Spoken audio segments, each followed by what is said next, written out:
It is a sunny Monday morning in the Pacific Northwest. Kirkland, Washington, the scene as we begin day 2 of the Junior League Softball World Series. We've got the Latin America champs from Guayama, Puerto Rico, and the Central Region champs from Hudsonville, Michigan. One day already in the book. It was certainly action-packed here yesterday in Kirkland, Washington, and pool play well underway. We're in the Pool A matchup here today between Michigan and Puerto Rico. A reminder that 5 teams in each pool, only the top 4 advance to the knockout stage, which begins on Thursday. So it's all ramping up, and the action is getting hotter and hotter as the week goes along. Welcome inside. We're on Field 2 of Everest Park. Troy Clarity, the coach, Kirk Walker, and you. Thank you for being here with us. Kirk, we've got 2 teams here today to begin our day that got up to fantastic starts, especially with their bats yesterday. A lot of offense happening yesterday, and obviously we didn't get to see them. They were on the other field, so looking forward to seeing today and seeing that same offense out here today. Yeah, Puerto Rico dropped 27 runs on Czechia yesterday. Meanwhile, Michigan with a 15-0 run rule win over the hosts, Washington District 9, yesterday afternoon.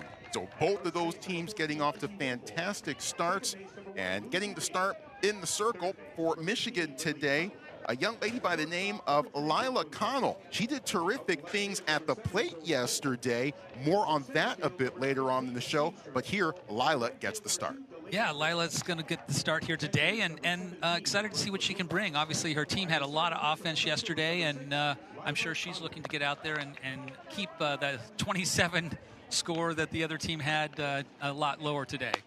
She'll be facing off against a batting order for Puerto Rico that is pretty tough. Anytime you score 27 runs, you're certainly getting it done at the plate and doing fantastic things there. A reminder, in case you're new to Little League, if you're looking at the batting order and saying, hey, there are more than 9 names there, there's a reason. Continuous batting order is in effect in Little League. Everyone on the roster gets a chance to pick up a bat and play. So 1 through 13, that is the order. Nanielis Martinez drove in 4 runs yesterday. Britanelic Centeno, 4 for 4 with 3 RBI yesterday against Czechia as well. Yeah, with 27 runs scored, you're certainly going to have a lot of at-bats going through that lineup. So certainly looking to see this team kind of continue to go out offensively and put some runs on the board. And they played in the final game yesterday. They didn't wrap up until 8:20 p.m. local time. So a short turnaround, quick turnaround. And those young ladies are hoping that the bats have remained hot after a night's sleep.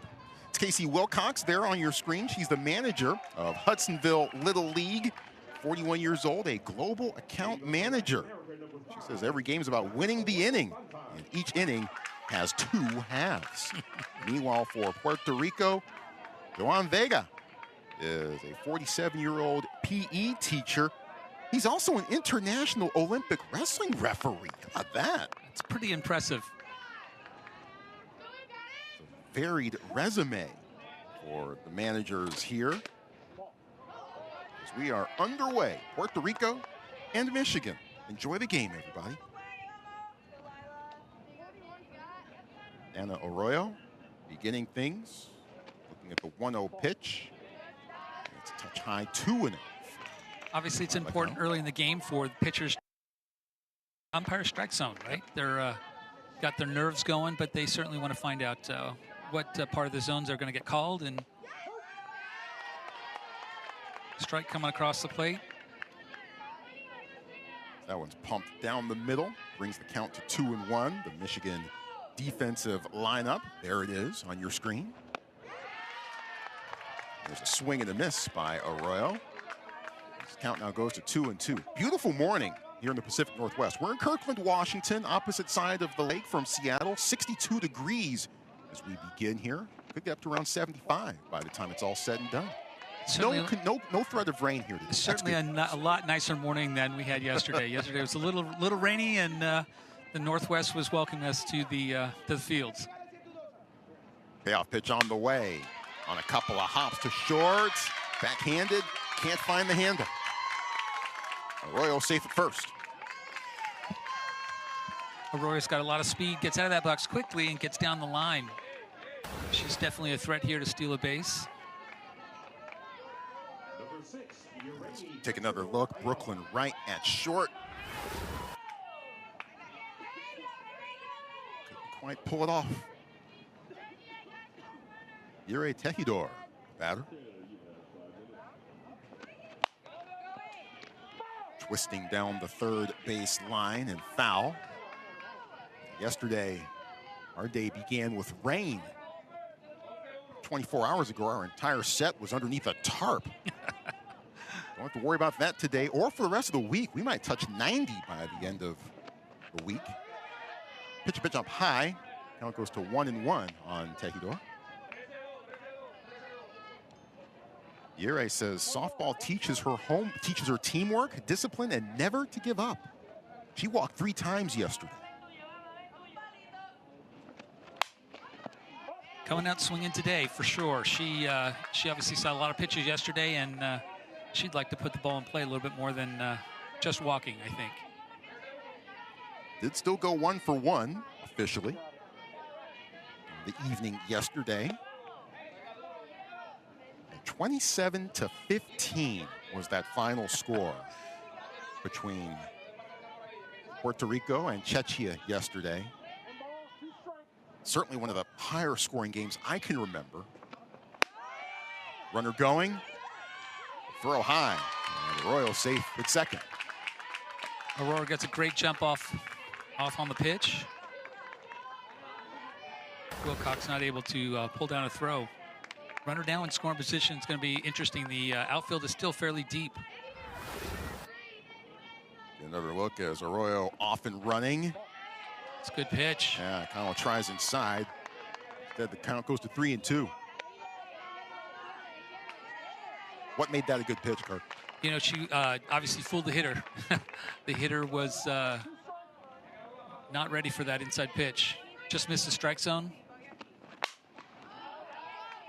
High fly ball, but well foul. Off on the field 3 off to our left.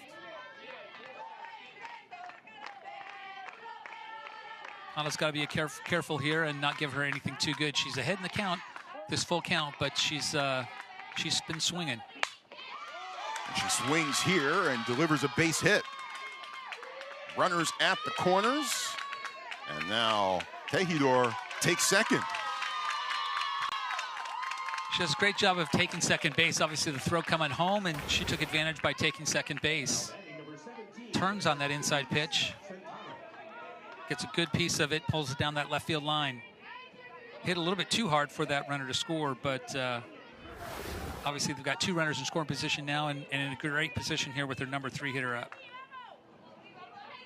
Nelix Centeno was terrific yesterday. 4 for 4 and drove in 3, part of the 27-run barrage for Puerto Rico yesterday. That's impressive. Appeal to first base umpire David Bice, who says that Nelix did not go around. So ball 1. Nelix also hit 2 inside the park home runs in the Latin American regionals.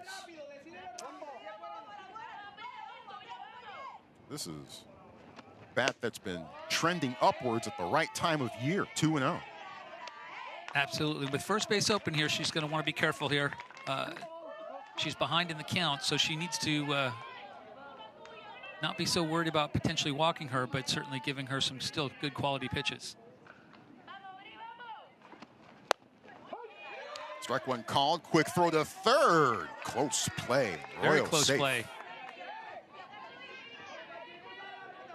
That runner at third really should be staying a little bit closer to home. There's no place for them to go.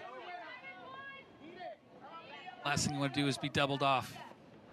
Very, very close. You heard the tag apply. But Arroyo just got the hand back in. Meanwhile, the count 3-1. Connell in danger of walking. The bases loaded here.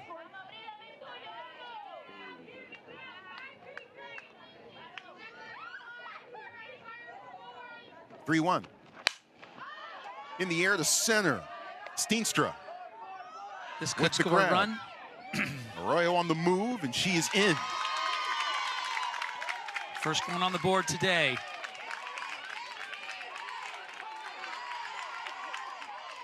Santana does a great job of obviously getting the ball deep into the outfield, and allows Arroyo to tag up and score. Arroyo waiting, and finally off to the races. Head first slide into home base. Love to see that kind of excitement about scoring. Maybe some style points there. I don't know that she needed to slide, but love that intensity. Umpires are taking a look and talking things over. Scott Masleroff is the crew chief. He's also calling balls and strikes for this game, and perhaps there might be some question as to whether Arroyo perhaps left early. They have obviously instant replay and reviewable calls. They don't have to use it. The umpires can decide to use it on their own. They're showing you what we have here. The rule for leaving early on the junior softball level is that the pitch has to leave the pitcher's hand. She did go back and tag up. Obviously, she can leave the contact with the base at first touch with the ball. It doesn't even have to be the catch; it just has to be the touch. It looked pretty straight up, and it looks like the officials have ruled the same thing: legal tag up, and the run scores. So it's official. 1-0, Puerto Rico.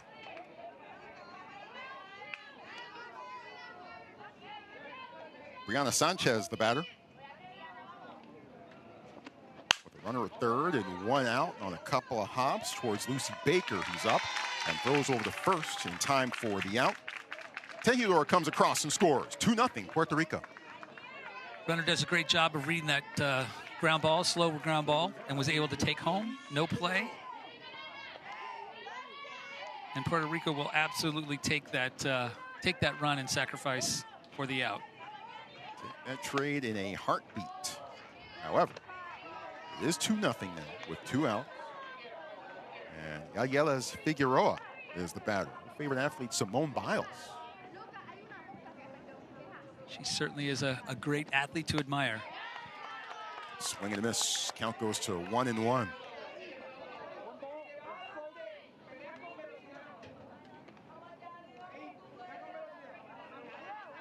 Figueroa coming from the left side. Looks like she's standing into hit, not working as a slapper right now.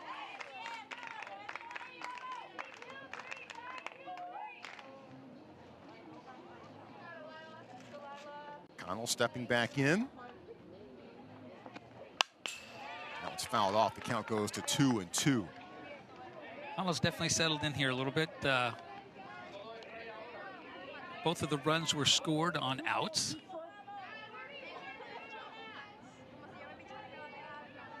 Puerto Rico looking for more. They had an 8-run inning yesterday against Czechia. They scored 8 in the top of the first. Czechia actually scored 6 in the bottom of the first. Then Puerto Rico scored 9 more in the top of the second. So it was 17-6 after an inning and a half yesterday. That's a lot of offensive production for sure. 17-8 after 2 complete. Puerto Rico scored 4 more in the third. And had a 6-run 5th inning. So just a barrage of big innings yesterday for Puerto Rico. 27-15. I'm still mind blown by that final. It was a 5-inning game. I'd love to go back and look at that box score and see how many pitchers were in that ball game. If not, it was a lot of batters to be faced for one pitcher. Can't find it. It drops in. A little confusion there. The left fielder stopped and thought that the center shortstop was going to make a play. It's really important. Obviously, anytime that ball's hit in the air, the outfielders should take that priority. And if they can make a catch, they should call the infielders off and make the catch. Yeah, another look here. The call between Brooklyn Wright at short, Zoe Cole and left. I think Steenstra is also in center. So the inning continues. Nayelis Martinez, who went 3 for 4 and drove in 4 yesterday. The outfielders are playing pretty deep, obviously respecting all the power and the runs that have been scored, but playing that deep allows for a lot of open space between the infield and outfield. Strike 1 called. Count goes to 1-1. Going back to that game yesterday, Cheche used 4 different pitchers who walked 15 batters. Wow.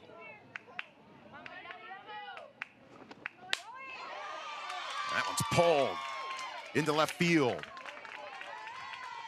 First and second, 2 out. Inning continues.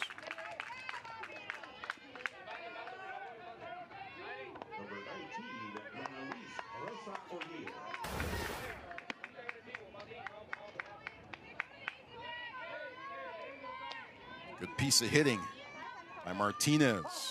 Puerto Rico coming right back out offensively and getting the 2 runners on again here, even with 2 outs. So they're again threatening runner in scoring position. They just like to swing the bat. Time call by Puerto Rico. Meanwhile, a chance for Breslin Wilcox and Lila Connell to exchange notes. Naelis Rosa, the batter. She's got her 14th birthday coming up tomorrow. She wouldn't mind celebrating early. Absolutely. Looks at strike 1 here.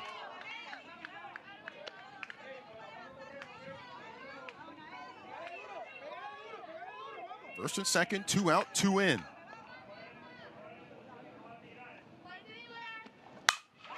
Smacked. Well hit deep ball. to right. And Back and gone. Happy birthday, Naelis Rosa. An early birthday. Absolutely demolishes that ball right off the bat. You know that ball is hit out.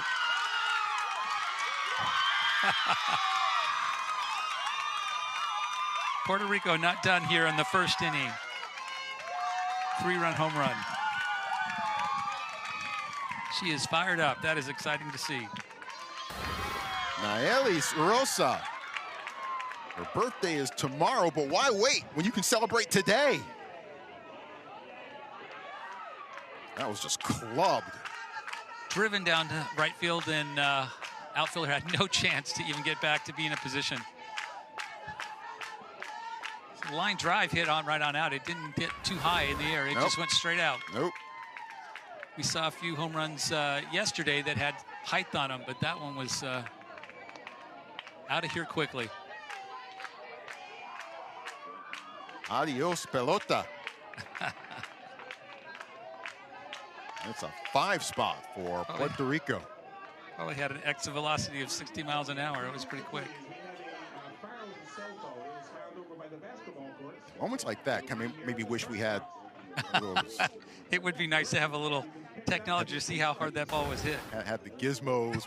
And look, I'm not really necessarily into that kind of stuff as you look at it again and see the celebration start to begin for Naelis. But yeah, I'm not necessarily into exit velo and launch angle and all that stuff. But sometimes it is kind of neat to see. She was quite excited. She was out of the box going quickly. She didn't think it was hit out, but she didn't waste any time getting out of the box. Teammates ready, waiting at home plate. Love to see that excitement. Dianelis Roque into foul territory, and hanging on Izzy Wilmore makes the grab.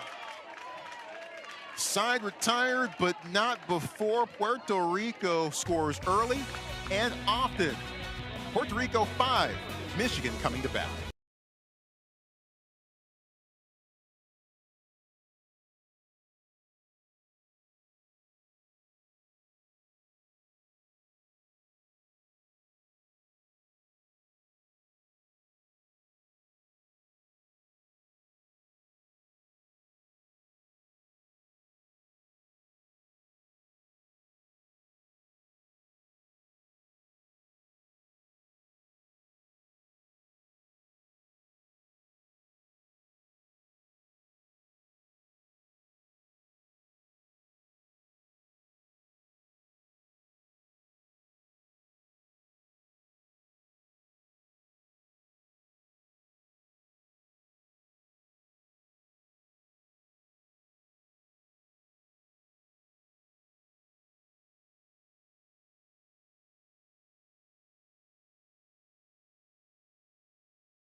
Naelis Rosa's 3-run home run, the big blow as Puerto Rico scores 5 top of the first inning.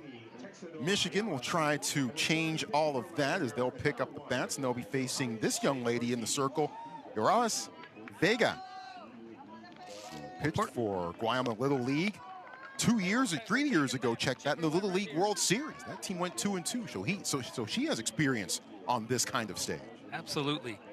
It'll be interesting to see here. Obviously, she's got some runs to work with, which is nice. As a pitcher, you love to start the game with 5 runs on the board. And as much as we've talked about Puerto Rico scoring 27 runs yesterday, it is worth noting they also gave up 15. Yeah. So we know Puerto Rico can score. Can it hit? Michigan can hit. They dropped the 15 spot on the host Washington District 9 team yesterday. So they are certainly very capable of putting up runs quick, fast, and in a hurry. Absolutely. Lila Connell in the 4 spot, went 3 for 3 and drove in 2 yesterday. This might be the game where the defense is going to win. Whoever can pitch and play defense might be the team, because both teams obviously offensively are dynamic. Lucy Baker leading off for Michigan. First pitch swinging and got it. Nice play by the shortstop. It's a tough play in between. Communication's really important, and she has the best shot at that. A third baseman going back is going to make a difficult catch. So she does a great job of getting over there, and Rosa makes the catch. And Ailis Rosa brought her bat. She's also brought her glove, too, apparently. As you look at the entire Puerto Rico defense. Delaney Cribbs the batter. Comes up like he's going to slap at it. Takes the pitch, goes over, called strike 1. Defense is adjusting slightly, obviously reading the slap. See the third baseman in a little bit closer, and left field comes in a little bit, anticipating that she's not going to be hitting for as much power. Pitch dribbles, well handled by Tejedor behind the dish. Delaney's nickname is Diesel. It says her mom is not allowed to videotape any of her at-bats. That's okay. We got you covered, Delaney, on this one. 1 ball, 1 strike. Slaps well at hit it. Ball in the gap. And puts it into play. And it rolls all the way to the wall. Cribbs has a triple. Really well hit ball. Drives the ball into that right center gap. And with her speed, coming in third, without a doubt. You can see that even she was in that move as a slapper, but took the full swing. Never hesitated coming around, and gives herself a, could be a stand-up triple. Just a little quick pop-up slide. So Cribbs is off and running, and here is Brooklyn Wright.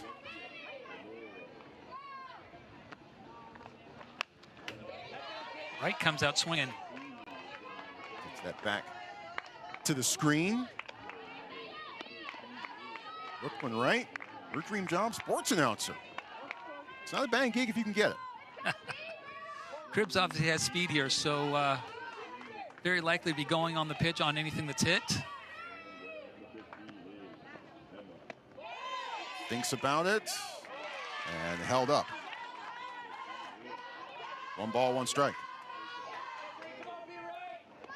Hudsonville Little League representing Michigan. They went 4-0 in the Central Region Tournament, knocking off Ohio twice, the 2nd time in the championship game. 11-6 was that final. Fly ball to left for Arroyo. That should be deep enough to score her. Yeah, gets the catch, and the run scores. As Cribbs slides in, 5-1. Love to see that excitement. Great tag up. She's going to score easy. Actually, no play on the plate, but she comes in sliding head first. I love to see that excitement. These athletes love to be able to score. Obviously, both teams love to put runs across the plate. As she's tagging up, she gets make sure she's in time, and even though there's no play, she comes in sliding in head first. Love to see it. Get the uniform a little dirty. Absolutely. Lila Connell takes the first pitch off outside for ball 1. Connell 3 for 3 yesterday and drove in a couple. part of a 15-0 run rule win in 4 innings for Michigan yesterday. The 1-0. Down the line, backhanded and off the bag. And the throw gets away from second. Connell all the way over to second base. One thing that's really important, obviously, managing those runners. You can't always control that. Ball hit that base and it's tough to play, but making it a needless throw here kind of opens up the door and it gives up another base. Now we've got another runner in scoring position. Yeah, I think that ball just kind of snuck back past Martinez and hit the bag. Well, the second didn't help out matters much.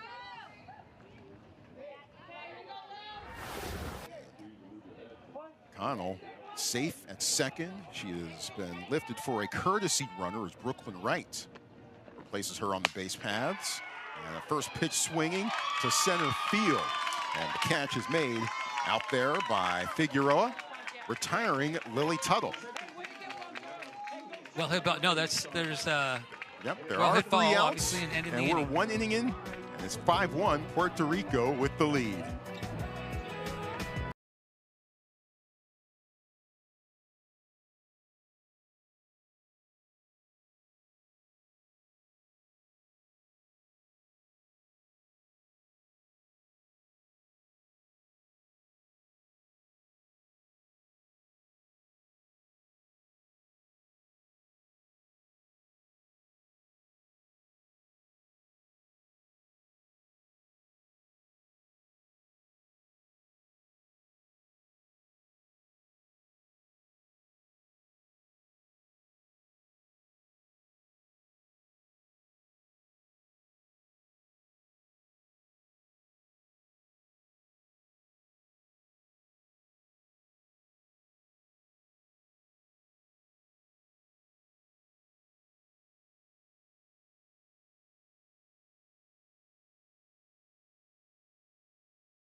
It's been action-packed so far, just 1 inning in, and Puerto Rico has a 5-1 lead. Sure, those folks on your screen are quite happy about that.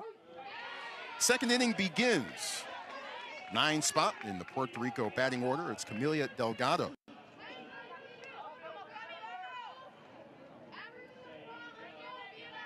Only hoping to keep them off base this inning. Obviously come out swinging aggressively, and Conley as a pitcher, obviously you want to work ahead in the count. I'm doing just that. She's ahead 0-2. Liner goes over Baker's glove. Well into hit right ball field. to right field. Does a good job here. Obviously, as a 2-strike hitter, she allows that ball to get deeper in the zone and takes it to the opposite field. Some loud contact. Absolutely. By the Puerto Rico bats so far. Drives that ball, obviously opposite field, and outfielder does a great job of cutting it off and trying to make a play. It's the first safely. Camelia with her second base hit so far of the week. Heavenly Santiago drops down the bunt. Well played by Michigan. Third baseman does a great job of getting in there, making the play. Makes a good throw, obviously, to first base, and records that first out. Yeah, that was well played all the way around. A good bunt, well handled by the Michigan defense, and a productive bunt as well. Moves the runner over to second.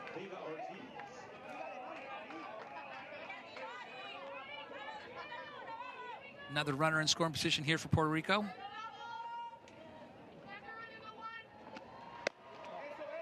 brings up Yoaris Vega. Says the most fun part of Little League is the time you spend in the dugout. I could see that. These athletes love to have a great time with their teammates, cheering, hanging out. Obviously, love scoring runs. Yeah.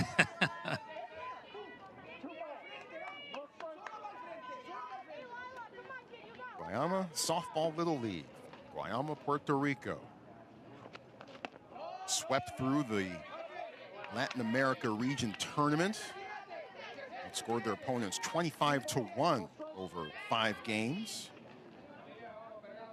Hit the ground running so far here in Kirkland. Looking to do the same thing here. Obviously, they come out as a potent offense for sure. Strike one called. Count goes to 3-1. I mean, the balls we've seen hit have been well contacted. It's a bit in front of that one. Count goes full.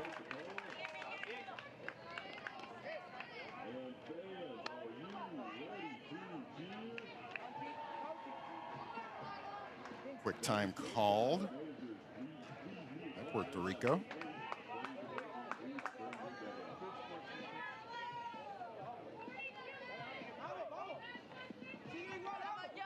And now back to action. Again, the outfield for Michigan playing rather deep, respecting the power that Puerto Rico has, and obviously a huge strikeout there to get that second out. Yep. Strikeout looking. 2 away here. Tyrisha Chittini. Runner at second, 2 outs.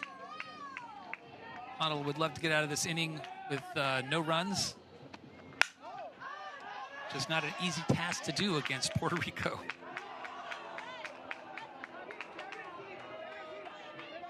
Fouled off, 0-1. Fan over there almost made a nice catch. Can we score that E, fan? Bit more information on Tyrisha. No balls, 1 strike. In front of that one, 0-2.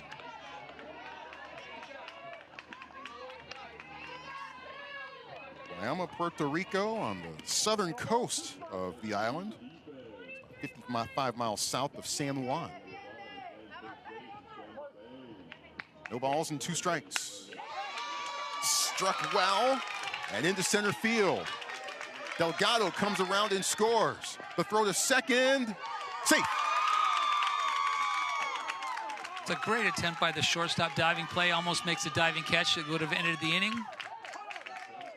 And instead, Puerto Rico gets another run. Let's show you what we have. Good base running here. Yeah. Such a close attempt there. Runner does a great job rounding third. Here's the play at second. Might potentially be in some question, as I believe the call is about to be challenged. Casey Wilcox, the manager, making the call there. Defense did a nice job. I think she gets in there pretty safely, and wouldn't anticipate this being a long discussion. Then again, our opinions are not the official ones. There was also the consideration of whether the shortstop was interfered with, but we'll show you what we potentially have here, but it appears that they're going to go ahead and play on. The shortstop obviously made a great attempt. I don't think there was any interference by the runner at all, and obviously that's the umpires agreed.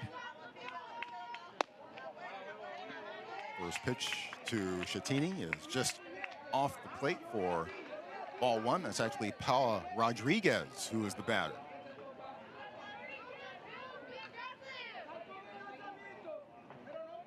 I would love to find a way out of this one with just 1 run in. But that one's down the right field line. Just foul. That would have easily plated another run, so they'll be happy to send her back to second base, and Connell will absolutely take the strike. Paula Rodriguez says her teammates called her sin sentimientos, because she's usually emotionless on the field.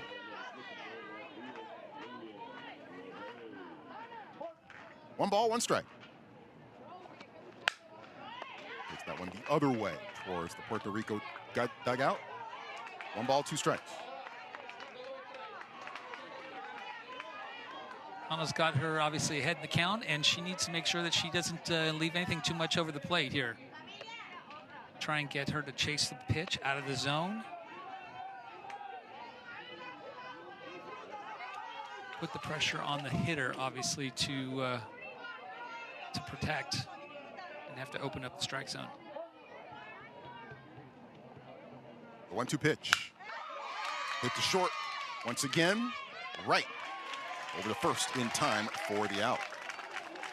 Puerto Rico does tack on one more. RBI single by Schettini. 6-1, bottom second coming up.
It's a 6-1 ball game as we take you to the bottom of the second inning. Puerto Rico with the lead over Michigan.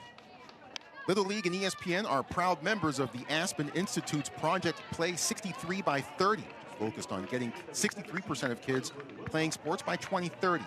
Learn more about what Little League is doing to get kids on the field and all about the ESPN Take Back Sports initiative by visiting littleleague.org/projectplay. These youngsters are having a good time. I'm not sure what that is. That like a shark thing kind of thing? They've got their own game going on out there. I'm not cool enough to know what that was. Breslin Wilcox. Well hit ball. Right to left field. Dan Arroyo. First pitch swinging. One out. Vega loves that quick out on her side on defense. Definitely doesn't have to worry about throwing a lot of pitches. Oh, certainly it would behoove Puerto Rico to keep Michigan off the board here. It was able to extend its lead back to 5 runs. First pitch well outside to Peyton Steenstra. Part of that 11-6 win for Michigan over Ohio in the regional championship. Steenstra drove in 5 runs that day.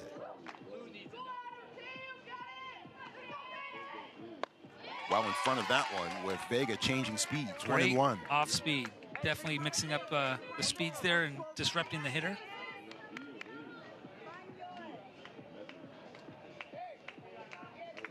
Pitch just floats. Seems like it should stall out before it gets to home plate. A 1-1. Another well-hit ball. Yep, and this one goes to left once more. Back-to-back F7s. Cole getting a lot of action there in left field. Handling both those plays pretty easily.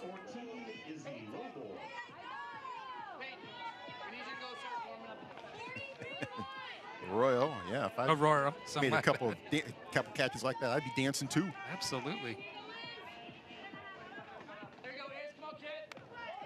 Wilmore is the batter.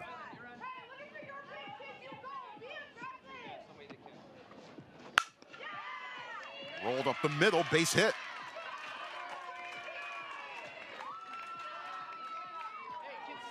Wilmore is able to extend the inning. Her first base hit of the day.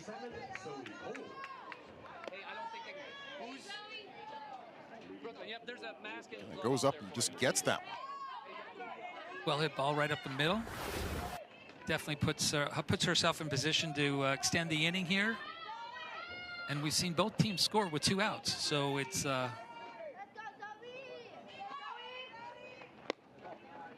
Cole looks at the first pitch to her, miss for ball 1. Zoe took her first plane trip ever to get here to Kirkland.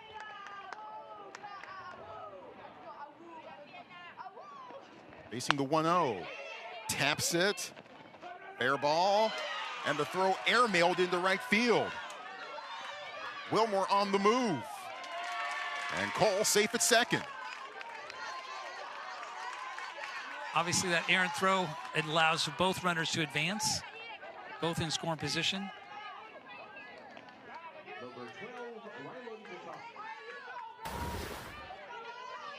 Texador just a little too aggressive in trying to get rid of the ball too quickly. She had time. Yeah. That throw never quite had a chance. To the 10th batter of the Michigan order, Rylan DeCock, who's fluent in Spanish. So perhaps you might be listening to what's happening in the Puerto Rico dugout. On one hop to short. That throw is in time. As Sanchez keeping her foot on the bag. So well done there to recover from that error. 6-1.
That's the city of Seattle, which is on the opposite side of Lake Washington.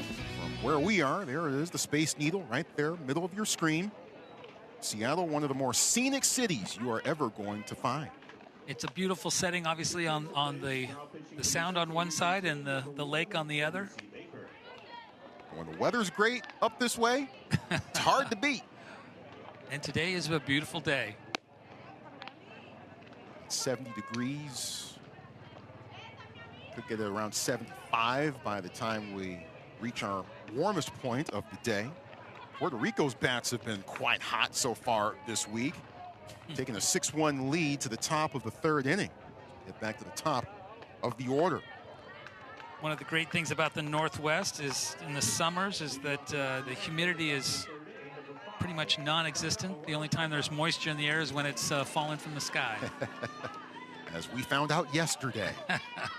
That does happen often, but humidity is a rarity. Pitch ricocheted, I believe, potentially off of home plate umpire Scott Masleroff. Like he's okay, giving a thumbs up. Like Texador might have been mixed up there a little bit on the pitch, expecting a slower speed. Dana Arroyo at the plate. Singled and later came around to score. Get the party started for Puerto Rico.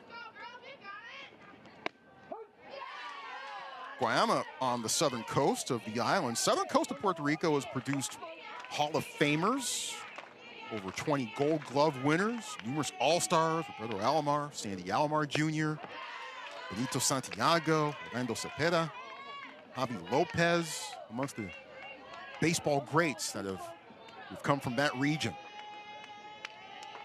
1 ball, 2 strikes. She go around. Lucy Baker taking the circle here and gets a strike out of that first hitter. She's bringing definitely a more heavy pitch and a higher velocity than Connell. That is Lucy Baker. Threw 4 shutout innings yesterday. Another look at the first batter she faces here. Towards the strikeout. We think, for now, we might have certainly at the very least a conference amongst the umpires to confirm it. A reminder that the umpires are here on a volunteer basis. We'll show you again what we can show you. She hold up there. Certainly looks like she makes an attempt there. Also trying to get out of the way, but I think that's the right call. And Lucy Baker definitely bringing a more velocity to the circle. So call confirmed by the umpires, but Juan Vega might want the crew to take a closer look at it with the help of modern technology. That's exactly what's going to happen. Managers can challenge sometimes as they want. Here, perhaps, is probably the definitive angle. And I think, obviously, as you said, they can review as many times as they would like until they have 2 failed attempts. So they have up to 2 unsuccessful challenges. Of course, the evidence must be irrefutable. Call on the field was a strikeout. It was the initial look that we showed as Arroyo was, or that was self-defense. Here's the definitive look.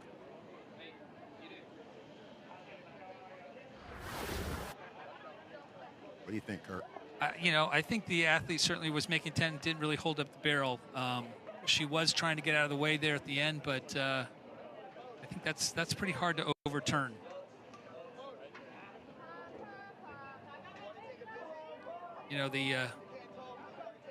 The umpires are looking at full speed and obviously believe that there was an attempt made on the pitch.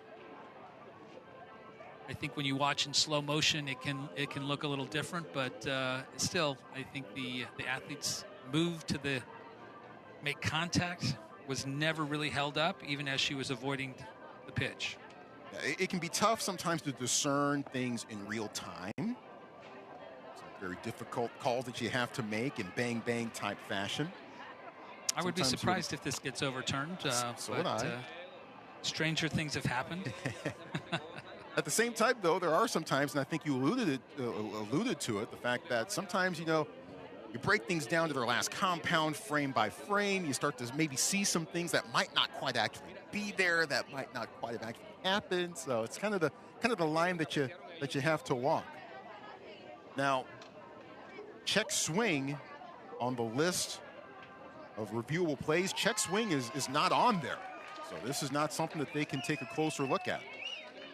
So the call on the field will stand. I think obviously going back to Michigan making this pitching change, I think they respecting and seeing that the explosive offense that you have on Puerto Rico's side, they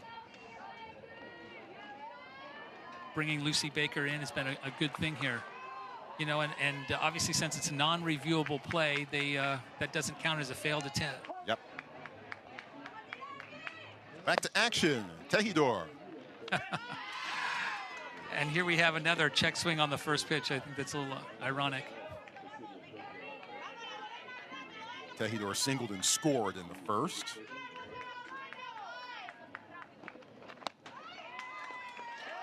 Now she's down quickly in the count, 0-2.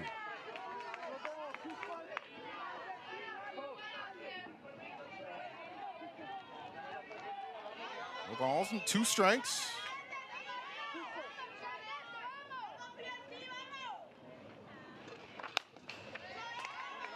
Cracks that one foul. Count stays at 0-2.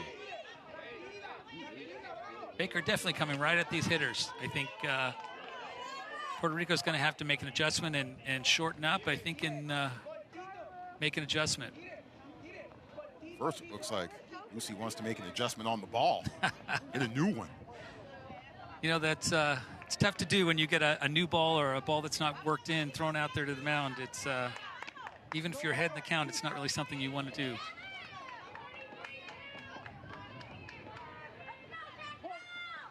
Back to action. No balls, 2 strikes. Got her. Great pitch. Nice movement. Up in the zone. Baker making a big difference. Obviously, 2 strikeouts here right away. Back-to-back Ks for Baker to begin her time in the circle. Here's the latest. Great pitch on that inner half with a little bit of lift. And most importantly, with that velocity. Centeno up to the plate. Sac fly RBI. Drove in the first run of the game for Puerto Rico. Catcher wanting to get that called strike, but didn't quite get it.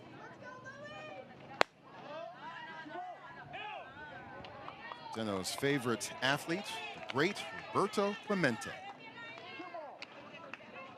Hitter's pitch here. Santana needs to dig in and look for a good pitch to take a cut at. Be on time. Takes that one, called strike 1.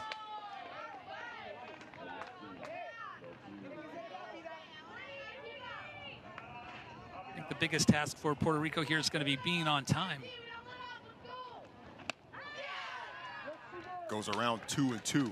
Yeah, you kind of see the different approach by Baker, and maybe Puerto Rico kind of in that adjustment period right now. You know, it's human instinct when someone's throwing hard is to try and speed up and swing hard, and that's where we get a lot of check swings. Deep ball hit down the right field line. And the reality is you don't have to swing harder, you just have to start sooner. So getting these hitters to get on deck and kind of get their timing going so they start their swing a little bit more earlier in the motion so they don't have to speed up their swing. Swing and a miss, strike 3. 3 strikeouts. Yep, 3 up, 3 down for Lucy Baker, who comes in and keeps Puerto Rico off the board in third.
6-1 is our score as we head to the bottom of the third. Puerto Rico with the lead.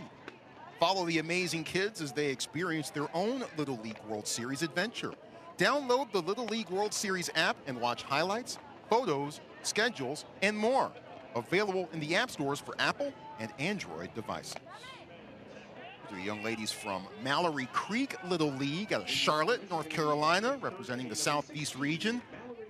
They'll be taking on the hosts, Washington District 9, in our second game here on Field 2. Slated as of right now for a 1 p.m. local time start, 4 p.m. Eastern. Right now, we got to figure out who takes care of business here in our first game today. So far, it's been Puerto Rico. Michigan trying to change that. Mallory Duffler, the batter. Cubs fan at the plate.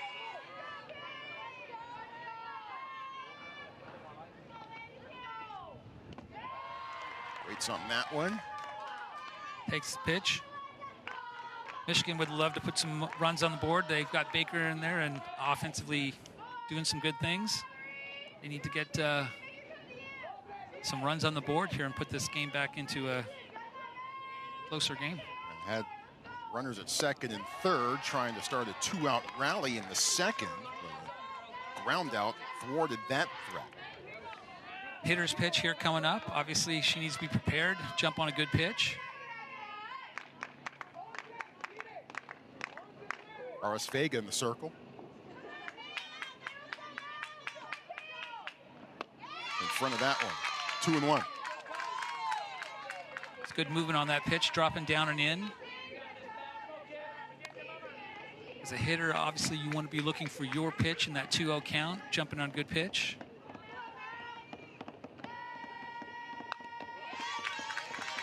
Two and two.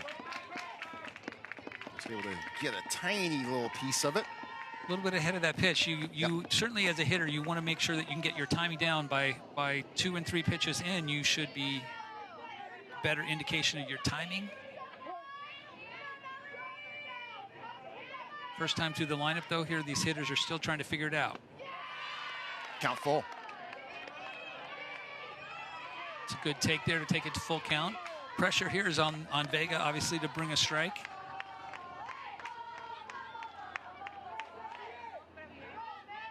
Michigan would love to have a leadoff runner on here. And he gets it.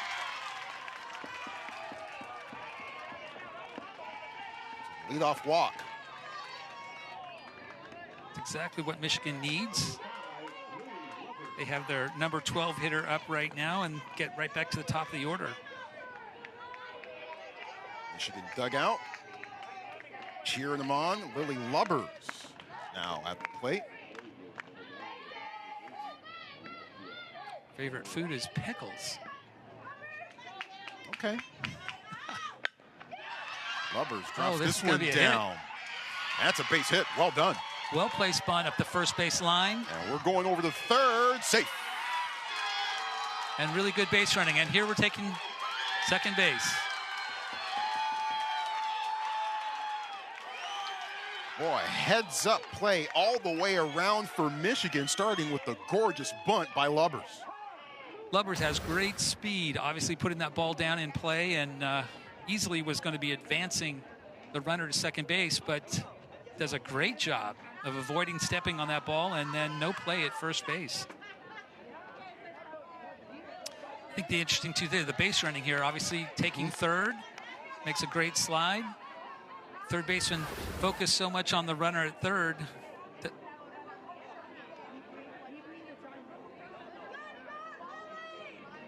Vega having... I think he's saying that she called time. With the umpires perhaps making the case that Lubbers should still be at first, that the play was dead, and that she should not be at second. Yeah, time can't be called with the runners in between bases. So there's really, she seems to be in there pretty safe. Her foot on the base actually is part of the base. Umpires started to call time, but can't call time while the runners are between bases, so he pulls that back down. Meanwhile, again, that whole thing started with a fantastic bunt by Lubbers. Absolutely. Looks like Puerto Rico's going to take a timeout and talk about this defensively. A few defensive miscues, and certainly, I think, aggressive base running here by Michigan. Well, and as many statistics are in baseball and softball, I'd really love someone to do a really deep dive and crunch the numbers. And I'm sure someone has. I'd love to find out how often a leadoff walk comes around to score. I can tell you from 42 years of experience, it is probably more common than you would imagine, because leadoff runner getting on base, but leadoff walks are probably the worst thing you can do, especially when you are in the lead. A new pitcher coming up for Puerto Rico. Michigan trying to get it.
In the circle after throwing 2+. The first two batters here in the bottom of the third reaching. They're at second and third, respectively. So now Tyrisha Shatini is in the circle. Michigan doing a great job, obviously, getting their bottom two hitters in the lineup on base, bringing up the top of the order with Lucy Baker, who's now pitching. And Michigan definitely using some momentum right here, hopefully to put some more pressure on Puerto Rico and get this game closer. Two runners in scoring position. This will be the fourth different pitcher that Puerto Rico has used so far this week. They went with Paula Rodriguez and Rihanna Sanchez yesterday against Czechia. Maris Vega with the start today. Now Tyrisha Shatini getting the look in the circle so far in this game. Second and third, nobody out. Back to the top of the order we go with Lucy Baker. Popped up to short on a one-pitch at-bat in the first. Pitching change is a good opportunity to kind of break the momentum, see if Michigan can maintain their momentum right here and get a quality at bat out of Baker.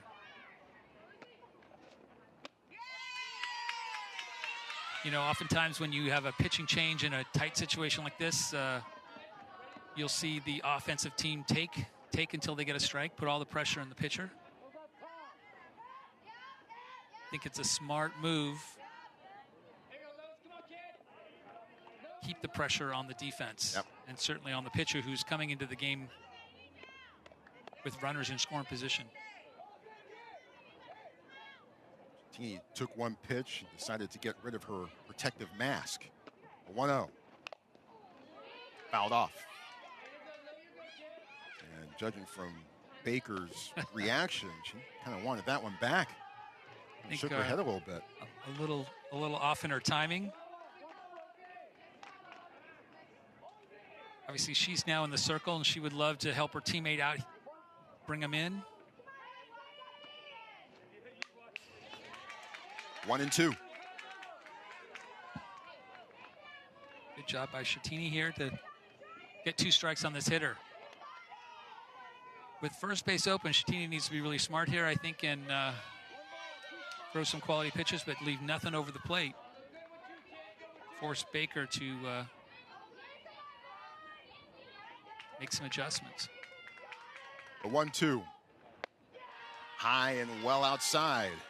2-2.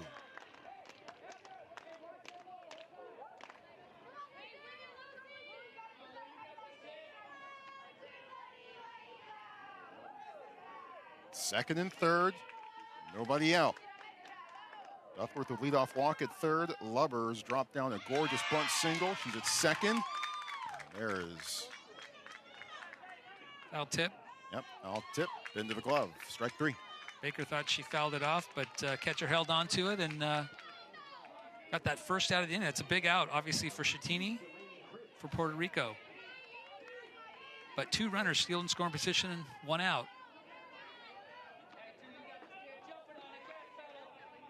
Delaney Cribbs, the batter.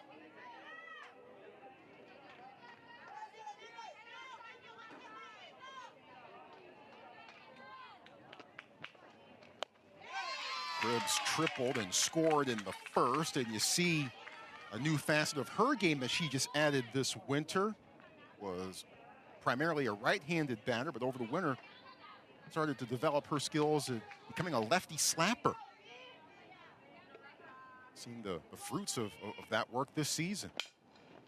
Shows bunt, but bounces into Tejidor's glove. No balls, 2 strikes. Obviously, with Cribbs up right now, she did drive a ball, hit a triple. With runners in scoring position here, not usually a situation where you're trying to short game. But now with 2 strikes, she's going to have to battle here and hopefully put something into play. Score the runner at third. Tejidor setting up well outside. 1 ball, 2 strikes. Schettini doing a good job here, getting ahead early. Puts a lot of pressure on the hitter. And they're already feeling anxious, wanting to score those runners. So good chance for Schettini here to change speeds and or get Cribbs to chase something. Yeah, this is potentially a crucial moment in this game. It is 6-1, but Michigan with a chance. Get back within striking distance. Runs up, slaps at it, misses. Swing and a miss. Strike 3. Impressive job by Schettini again. 2nd strikeout. Coming in cold. First innings, first batter she's faced in the Little League World Series here. Showing some great composure. Great composure and attacking as well. There's strike 3. 2 looks at it there. Brooklyn Wright, now the batter. Sac fly, RBI. Only run so far for Michigan. Schettini tries to paint the outside corner, doesn't get the call. It's a good pitch on the outside, a good pitch to start out with. Obviously, got a big hitter out here. You don't want to leave anything over the plate, but trying to get her to chase that a little bit.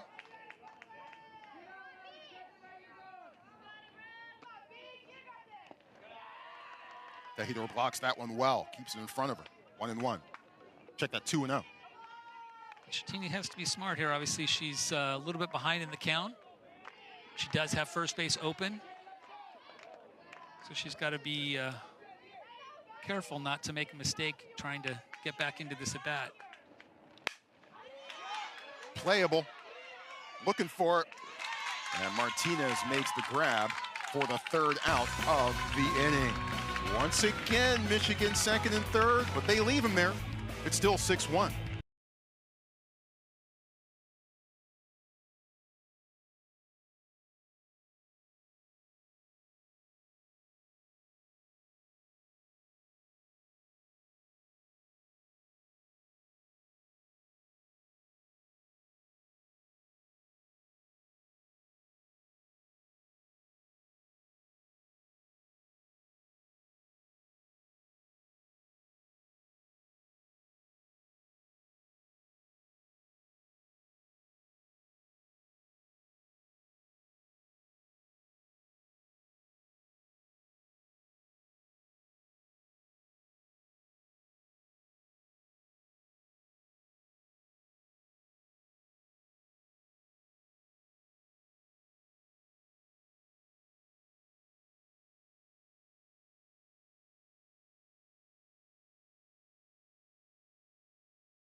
Been an action-packed start to our day here in Kirkland. Puerto Rico taking a 6-1 lead. Top of the fourth inning. Great to have you with us. Troy Clarity, coach Kirk Walker, Brianna Sanchez, number 4 batter in the Puerto Rico order. Puerto Rico with a 5 spot in the top of the first. Added 1 more in the second. Michigan with 1 in the first, but second and third innings, they left them at second and third. And in the last frame, had second and third, nobody out, top of the order coming up, couldn't score. Yeah, both teams have made pitching changes, obviously, and bringing in pitchers that have kind of shut down the offenses. Lucy Baker, the second pitcher of the day for Michigan, struck out back-to-back batters to begin her term. Already has Sanchez down in the count 1-2. Baker had a pretty decent day yesterday on the mound. Yep. Strike 3 called here. 4 strikeout in a row here. Baker had a very effective day in the circle yesterday. Here's video proof as she threw 4 shutout innings and struck out 6. Part of a 15-0 4-inning win over Washington District 9, the hosts. Doing very nice to the host team. Baker not very nice to Puerto Rico so far, striking out the first 4 batters as she's faced. Figueroa down in the count, 0-1. Aguiles Figueroa with a single and a run scored in the first. Puerto Rico has to make some adjustments here and realize that Baker's throwing a lot more velocity.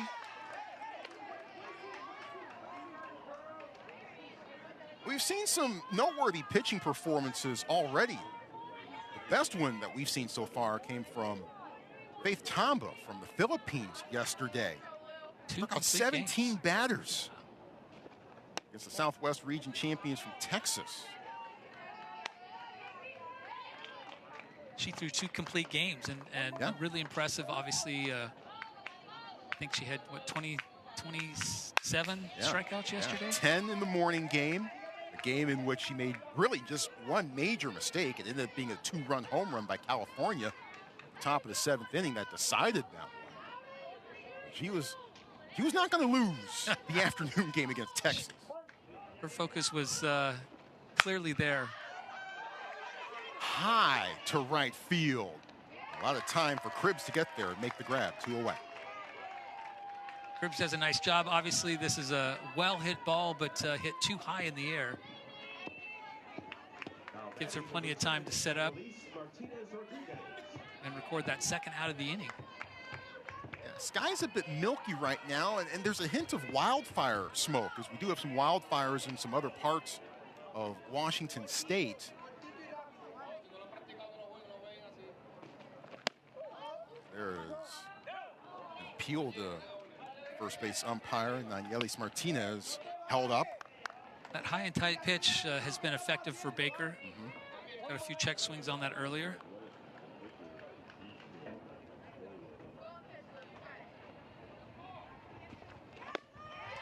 Swing and a miss, 1-1. Martinez taking a good hack there. I think looks like she's more on time than the previous hitters. Always good to be on time. It's key as a hitter, obviously. Being able to hitting is a challenging skill set no matter what. But well, you're from LA. Everyone's fashionably late down there, right? Yeah, there's nothing called fashionably late when you're a hitter. You're late, you're sunk. 2-1. Bounces and skips to the backstop. Count goes to 3-1 on Nanielis Martinez, whose brother Nathan played in the Intermediate World Series in 2018, and the Junior League World Series in 2019. Her dad, Angel, was the manager of that 2018 Intermediate World Series team and is a coach on this team here today in Kirkland. Oh, ouch. Takes one off the leg. As hard as Baker's thrown, that's going to be a little bit painful.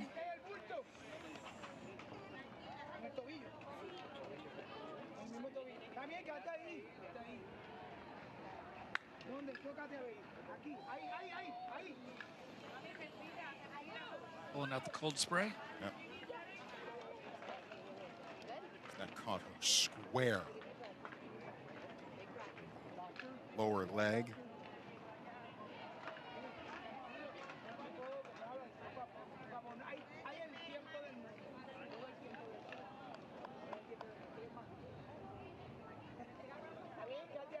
She's probably all right and wants to get up and get to first base. Perhaps hoping that she might get a chance to run it off, but in the meantime, to make sure that everything is okay. Here's another look at it. Ball gets away a little bit from Baker. Obviously, she's trying to work on that inside part of the plate, but tails out of her hand a little early and hits her squarely on the leg. It's got that shin. It's definitely a vulnerable part to the leg. You know, there's not a lot of muscle and Yep. flesh to kind of take some of the dead and some of the pain. So it's going to hit right there on that bone. She looks like she's all right. She wants to get to first base. Great sportsmanship right there. Baker coming over to apologize and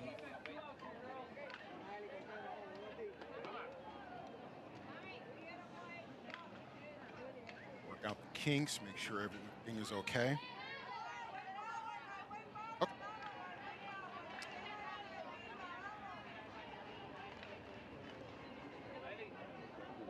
Appears perhaps actually they're taking a bit of a closer look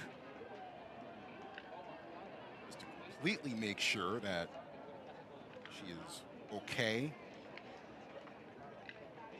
enough perhaps stay in the game. Puerto Rico with the 6-1 lead. We're in the top of the fourth. Obviously, they do have a courtesy runner rule here with the Little League, and if a runner is unable to run the bases, then they take the last out,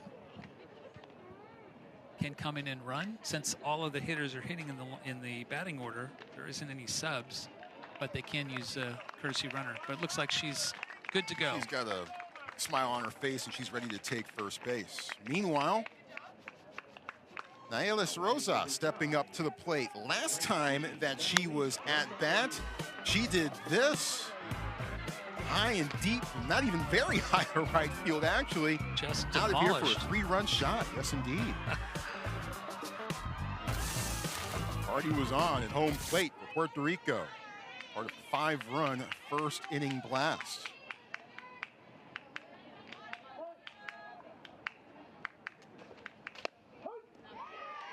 Baker does a good job of going right at that strike zone on the outside corner. It's challenging for a pitcher to be standing around and waiting, but she does a great job of coming right back at her.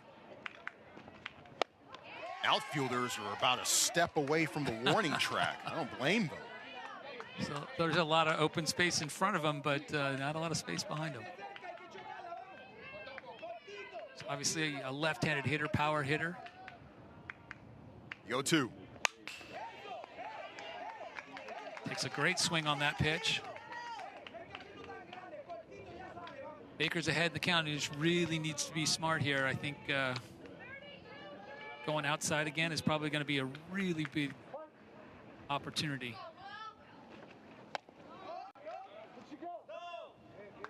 Count goes to 1 ball and 2 strikes. You just saw where the outfielders are positioned with Rosa at the plate.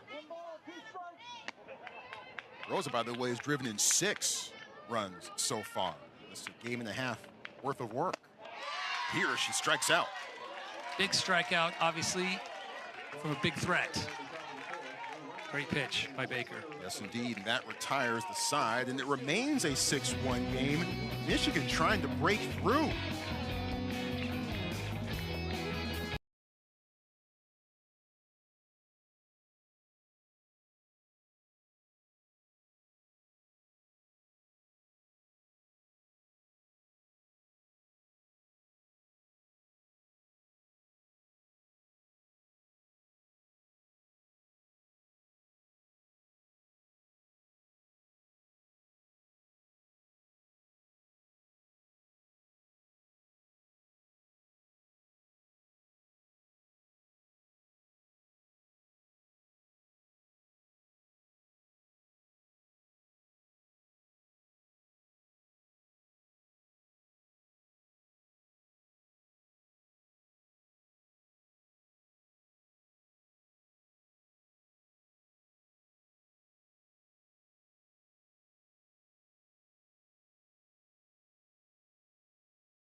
Folks checking their phones for the latest information, I'm sure, all around the Junior League Softball World Series.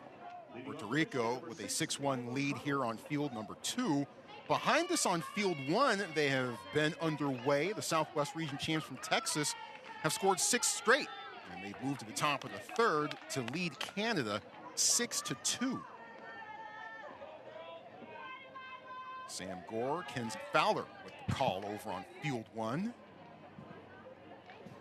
Encourage you to go back and forth if you wish. Action happening on both fields simultaneously. We begin the bottom of the 4th with Lila Connell looking at strike 1. Lila, by the way, 3 for 3 yesterday, 1 for 1 so far today. Offensively get done. She was the starting pitcher of this game and would love to help her team by leading off this inning. Lila says her special talent is unleashing the most dramatic sneezes ever. I saw that. That's pretty funny. She might be running that award with my wife. You might have a sneeze off. 1 ball, 1 strike. Changes speeds, timed, and on the ground to short. Throw over to first, safe. Great hustle down the line. Shortstop makes a good throw, but a little bit delayed. Boy, and Connell turning on the Jets, legging out the infield single. Really does a great job of hustling out all the way through that base. I think it's a good call there, and Michigan back with the leadoff runner on. Getting runners on base hasn't necessarily been Michigan's issue. Pushing them across has been. Lily Tuttle at the plate. Smacked to second, rolled out there. Not exactly how you drop a 4-6 put out, but Puerto Rico will take it. Conley definitely hustling in there to second base, but the deflection off the second baseman is convenient for Rosa to just pick it up and get the out. Connell at full speed once again. That last little roll. Technically still a 4-6 out, even if second baseman never really had control of it. Breslin Wilcox at the plate. B-Dog. Swings and misses at the first pitch. Throw back to first. Relatively close play. Tuttle is safe. Wilcox flew out to left to begin the second inning.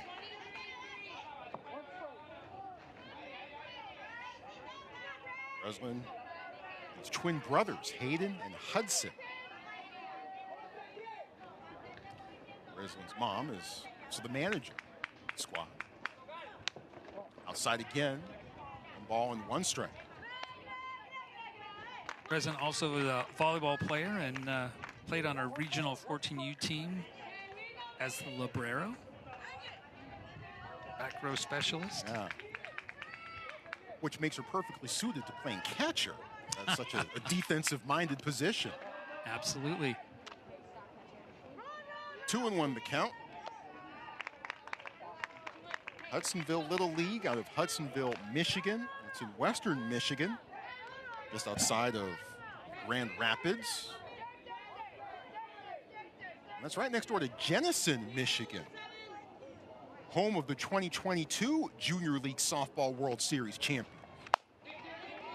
Tough play here. Yep, to short. Throw to first. High and wide. Back across the diamond. Got her there. And now a throw to second. And Wilcox is safe there, but the lead runner erased eventually. Third baseman does a good job of holding on the ball, though it did look like she bobbled the ball and then regained control. So I don't know if they're going to review that play. At this point, it doesn't look like it. Well, you saw Tuttle needed a touch of help getting back into the Michigan dugout. Meanwhile, play unfolding, a throw to third. Yeah, just kind of that hard slide, just kind of hit the ground. And also into the infielder's left leg. bone-on-bone contact there, and that's about when the pain starts to set in a bit.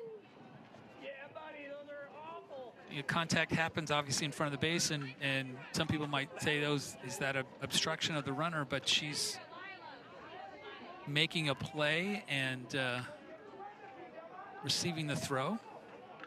So the third baseman has the right to be able to be in that position. You're going to bring a courtesy runner out to second. Cano back on the base paths with her speed. That's probably not a bad thing. Placing Wilcox at second. Another aspect of that courtesy runner situation is with 2 outs, you can run for the pitcher or catcher. Kind of help with the transition. Obviously in this situation, definitely Wilcox has more speed. Or sorry, Tuttle has more speed. That's in there for a called strike 1 to Peyton Steenstra.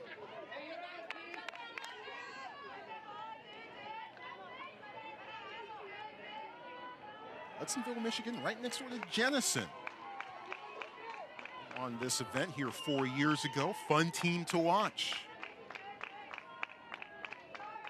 Ball's 1 strike, that's high and outside. Count goes to 1-1. So Western Michigan has brought home the trophy before in this event.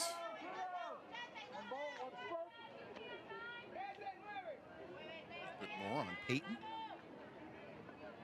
1-1. High, 2-1.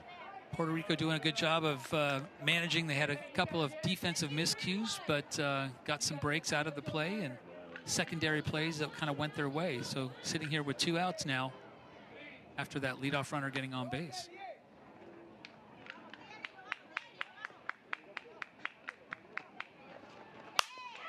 Back to Shattini. Finds the handle. And that is the 3rd out of the inning. Michigan leaves another one on. They also had an out at third. 6-1, Puerto Rico with the lead.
Six to 1 as we begin the top of the 5th inning. Puerto Rico with the lead over Michigan.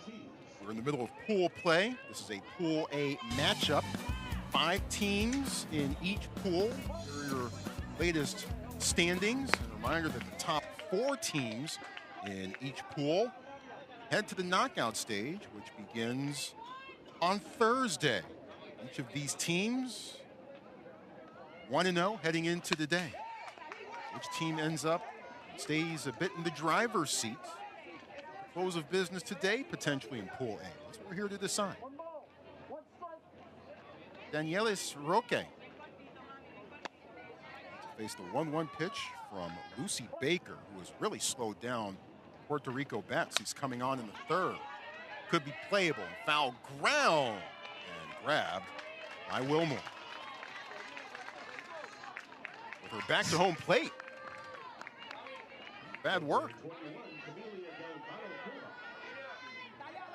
Baker definitely making an impact here and keeping that explosive offense of Puerto Rico kind of at bay. The defense along the way, too. There's a swing and a miss. Maybe a foul tip, actually, by Camelia Delgado, who singled to begin the second. All of Puerto Rico scoring done in the first 2 innings. Baker struck out the first 4 batters that she faced, retired the first 5 overall. Did hit a batter, then recovered to strike out following that. Absolutely. 5 Ks through 2 1/3. Baker. Delgado about to face the 1-1 pitch.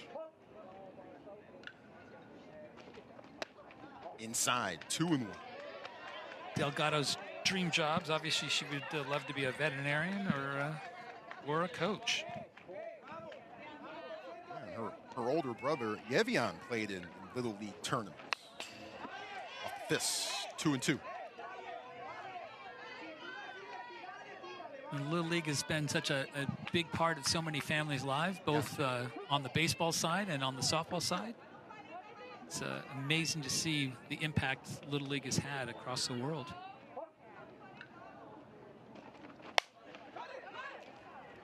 Nice diving effort, but in foul territory. Yeah, bat and ball sports are kind of a thing in Puerto Rico. We gave you the list of dignitaries, and even just from the southern coast of Puerto Rico, the fantastic players that have been coming out of that region for decades, just even that part of the island. Not only those that are from there, but from the heritage. Obviously, Lisa Fernandez, Puerto Rican descent, so we've had some incredible softball players as well. Strikeout number 6.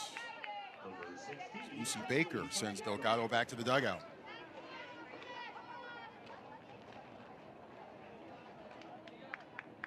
Evanly Santiago dropped down a sac bunt in the second. She's back at the plate.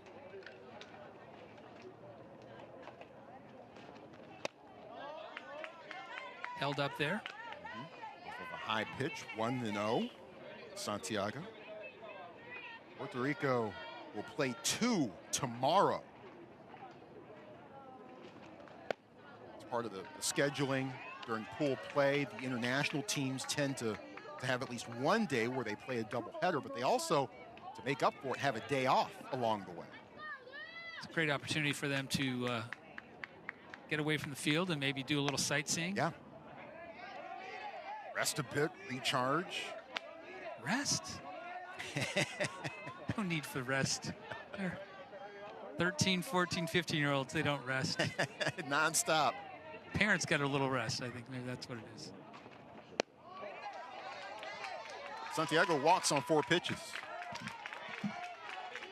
After a long day yesterday, I got back to the hotel and there was out in the parking lot with one of the teams. We're all hanging out and practicing their cheers. And meanwhile, I'm exhausted thinking, what are they doing? Didn't they play today?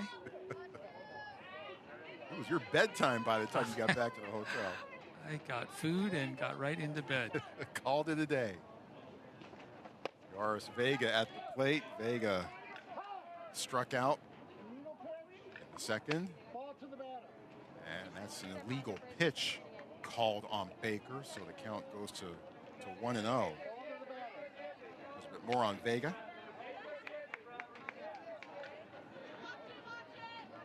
Vega's obviously doing a great job in the circle and the first part of the game, and was relieved by Shattini. Touch high, 2-0. Michigan, meanwhile, plays tomorrow and on Wednesday in pool play. They'll face Czechia tomorrow, which has really struggled in the circle. The Southeast Region champs from North Carolina on Wednesday to close out pool play. And suddenly Baker is having some problems finding the strike zone.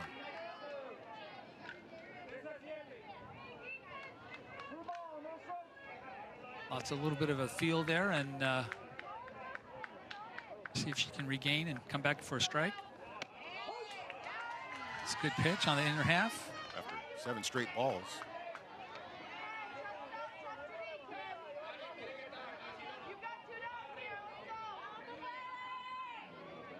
The 3-1. Count full. Pitching is definitely a feel thing, and sometimes can be thrown off a little bit and have to kind of regain the feel.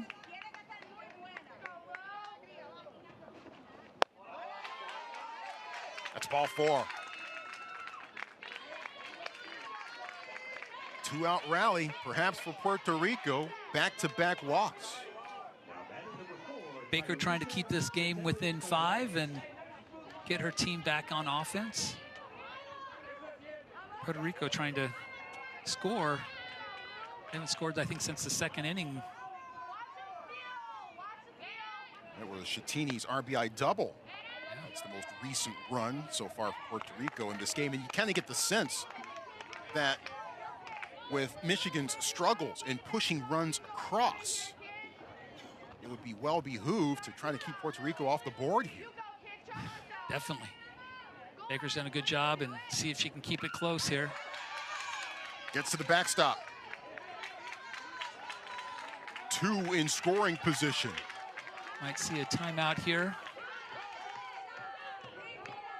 Baker losing a little bit out of sorts here. 2 consecutive walks and a wild pitch.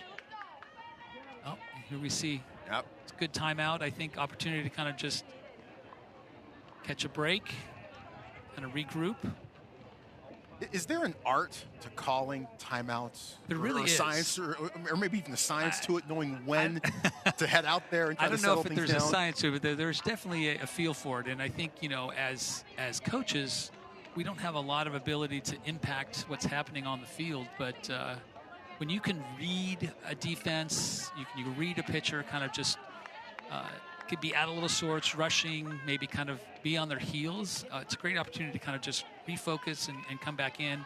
Sometimes it's the nerves, sometimes it's the pressure. But more times than not, these elite athletes here, if given a moment, can usually reset. So it's usually about resetting anything else more than anything else. You know, usually after a timeout, the pitcher tends to deal with the next pitch strike.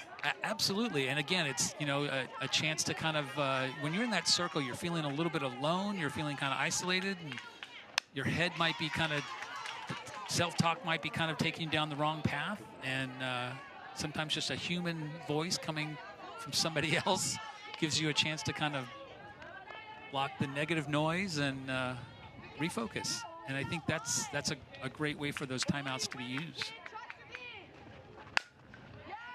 Count stays at 2-2. Ball bounced over into the Southeast region champion rooting section. Those young ladies are waiting to play the next game on this field. Vega coming right back here, and she's going to be looking to try and get a strikeout here. And gets it. And there she Baker struggled for a moment, but able to find her way out of it. Puerto Rico leaving 2 in scoring position. After back-to-back walks, Lucy Baker strikes back with this big K.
Door still open for Michigan, but Puerto Rico still has a 6-1 lead as we move to the bottom of the 5th inning.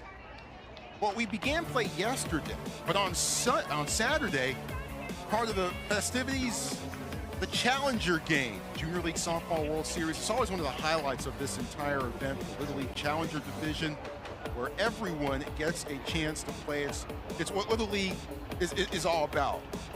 And everyone has so much fun getting into it all. Good stuff.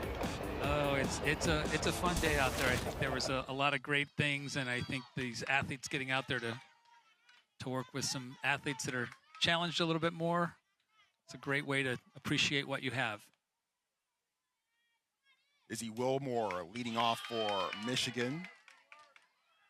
Pitch high and a touch outside as well from Tyresha Shattini. Michigan's been knocking on the door here a little bit, but haven't been able to put enough across. Yep. Lucy Baker keeping them in this. Wilmore with a single back in the second. Swings and misses here. Michigan had second and third in the second, did not score. Had second and third with nobody out in the third, did not score. Also had an out recorded at third in the 4th inning.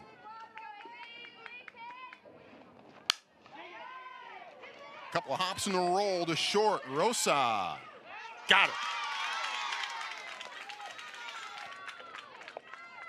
Rosa bobbles that ball just a little bit in their transition, but strength of her arm is enough to get that play. Shattini doing a good job here of getting the leadoff hitter, ground out. Just beating Wilmore by about a half step. Another look. Maybe a quarter step even. It was close. Oh. Off of Shattini, rolls to Rosa again, dribbles away. Delgado at first could not complete the play.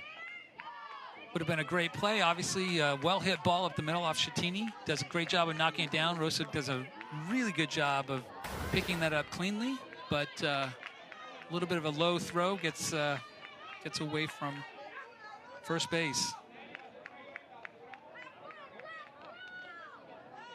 Delgado at first now, trying to corral the low throw. Doesn't get the clamps on it. Didn't hit the dirt, but certainly was a little bit of a low throw. It is an error. Zoe Cole trying to head to second, but this ball rolls foul. Island DeCock laid down that bunt. DeCock just rushing out of that box a little bit much. You want to put that ball down fair. Obviously, first baseman is back, third baseman's in, so ideally putting that ball on the first base side to try and advance that runner. Meanwhile, that was Puerto Rico's third error today. And it's been a reason why the door has remained open for Michigan in this game. They've certainly they've opened the door a little bit and created some opportunities, and then they've come up with some plays right after. So unfortunately for them, those errors haven't come back to really hurt them. Michigan needs to capitalize at some point here. Game time is running thin.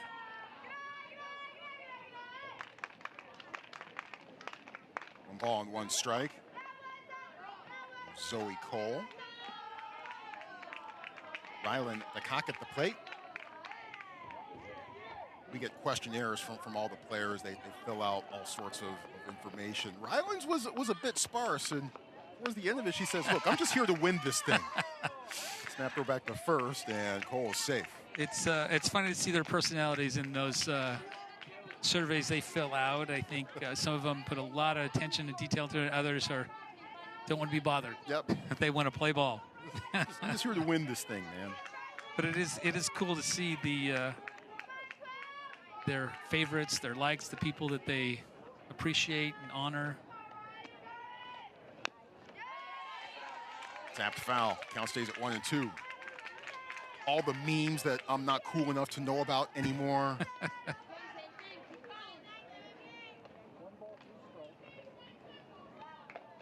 One ball, two strikes.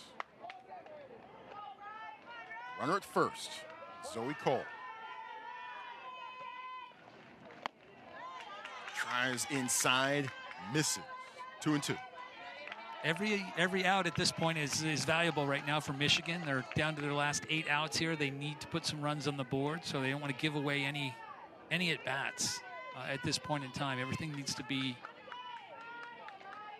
quality at-bat as best they can. That's high. Working the count here. Anything she can do to pass the bat is going to be really important. Shattini with 2 strikeouts, no walks to this point. Coming on to begin the third, or midway through the third. Payoff pitch. Slashed foul. Fouled off. Keeping this at bat alive.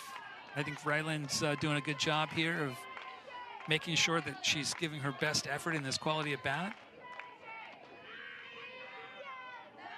Might be her last at bat of this game with the batting order of 12 people. It takes a while to come around. Yep. She wants to make sure that she can contribute, hopefully, to her team coming back. And that's a big walk right there. Yep. Not only moving a runner into scoring position, but adding another runner on base. 2 of them now with Cole at second. Not joining her at first. Mallory Duffler, who had a leadoff walk in the 3rd inning, and seemingly a rare leadoff walk that does not come around to score. Yeah.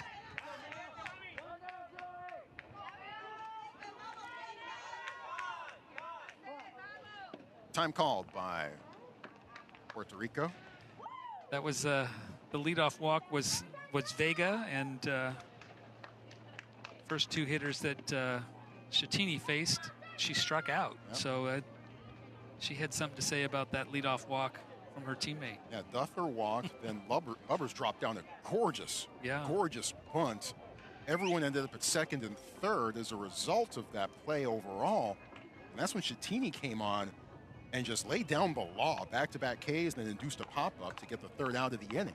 Absolutely. So this is the first time that Duffler and Lubbers will face Shattini. And then when we get to the top of the order, it'll be the 2nd time through for the hitters facing Shattini, who's been really effective. There's Brianna Sanchez warming in the pen for Puerto Rico. Sanchez pitched yesterday against Czechia.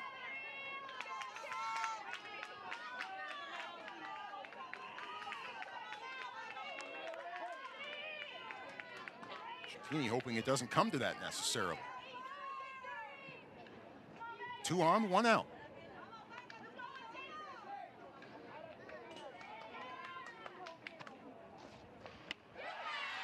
Off speed, off the mark, 1-0. And Yelis Martinez at third is probably about 40 feet or so away from home plate. She's in there very tight. Want to protect for anything the short game put down. Instead, swinging away, Upper fouls it off. At this point in time, I don't know that sacrifice bunt is going to be to the advantage of Michigan. Trading outs right now is not something they want to do. They're down to their last 8 outs. Youngsters glad to have a souvenir. The 1-1. Foul behind us and off to our right. Couple of good swings here. Yeah. I think if you're Puerto Rico, you're seeing Michigan put the bat on the ball a little bit more.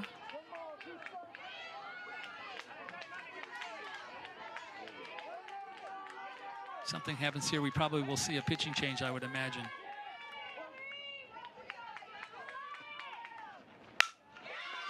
And that's a hit. It's going to score at least 1.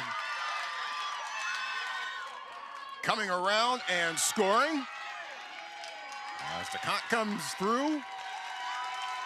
And finally, Michigan which has been on the verge of scoring since the first inning, finally gets a run at 6-2.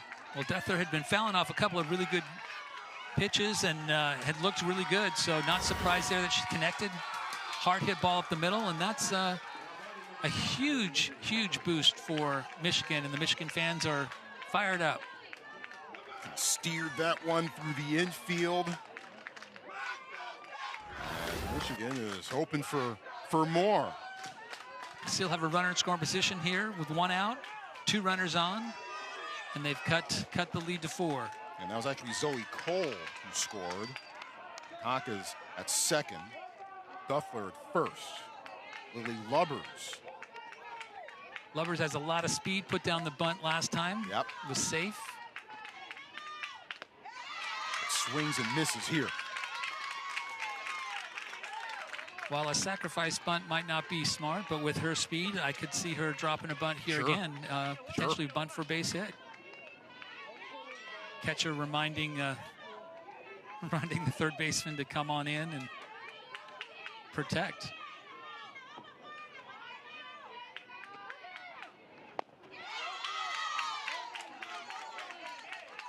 Down in the count here, 0-2.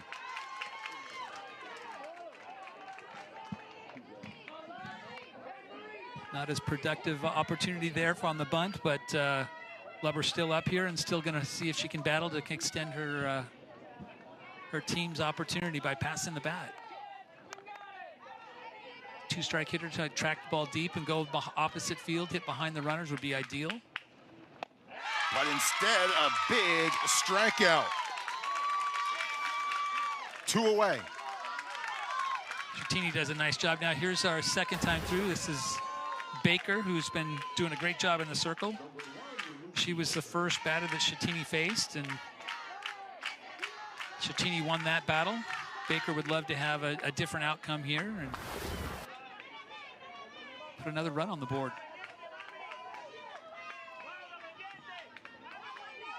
Baker 0 for 2 so far today.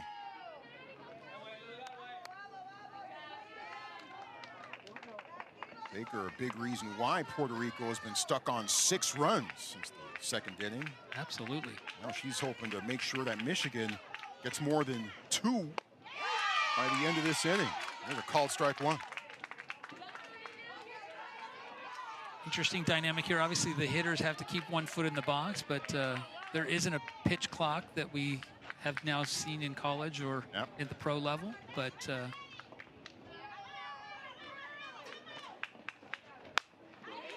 popped up and grabbed at third. Martinez records the 3rd out of the inning. A little miscommunication, but they come up with the out, and happy to leave those runners stranded. 6-2, Michigan gets 1.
And a good one here on Field 2, Everest Park, as we begin our day with Puerto Rico leading Michigan 6-2.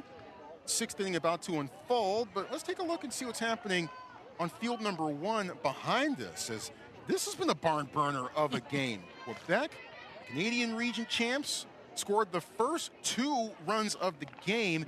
Texas struck back, took a 6-2 lead, and it's kind of been seesaw since then.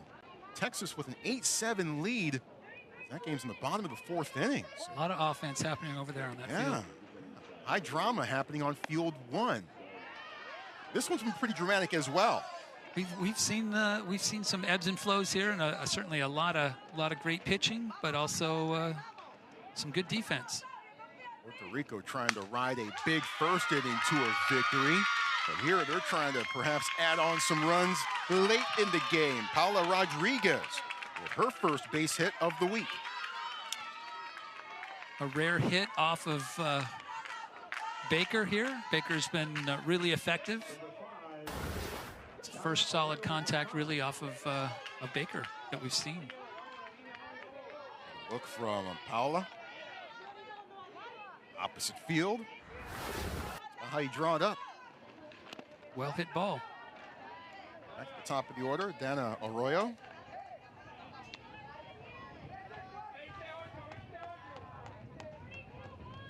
Arroyo singled and scored in the first, struck out in the third. He was the first batter that Lucy Baker faced. Drops down the bunt here. Count goes to 1 ball and 1 strike.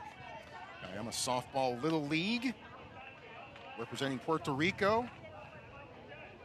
Maunabo Little League was the last Latin American region champion to win the Junior League Softball World Series. That was 10 years ago, 2016. Fun facts. Maunabo also a 4-time winner, the most in Junior League Softball World Series history. Obviously a lot of great softball and baseball being played down there. No doubt. Looks like we might have an equipment switch as Brooklyn Wright, who is at third, decides he doesn't need the shades anymore. The sun is out, sunny skies, but the skies are rather hazy. A little bit of a smell of smoke in the air. Yep. Slow roller to first, and the throw gets away from Lubbers. Runners at the corners. A little bit too hot to handle there. A little bit of a low throw. An effective sacrifice bunt here, and Puerto Rico's in a great opportunity here to put a run on the board. Regain that run from last inning. Well-placed bunt. Bunt's fielded pretty well, but that throw kind of handcuffed Lubbers, allowing the runner to advance to third and sitting here in the first and third.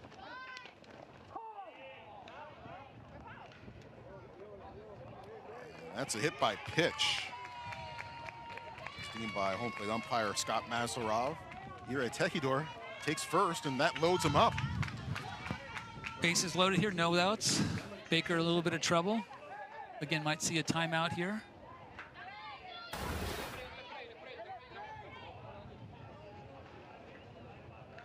Another look.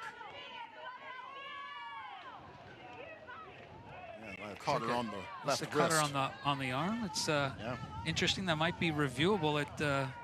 She was squared around to bunt, and it looked like her arm was actually in the river. Might be worth a review.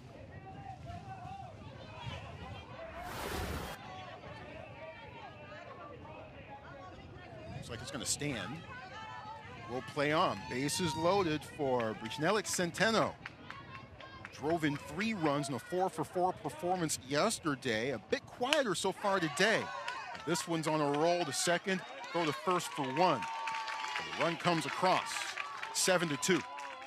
Puerto Rico does a good job here of being on the angle down. As soon as that ball's hit down, the runner on third crashing home and scoring easily. Lubbers makes the play to 1, but infield is playing back, so the only chance to cut off a run is if they're going to be playing it a little bit tighter. Brianna Sanchez.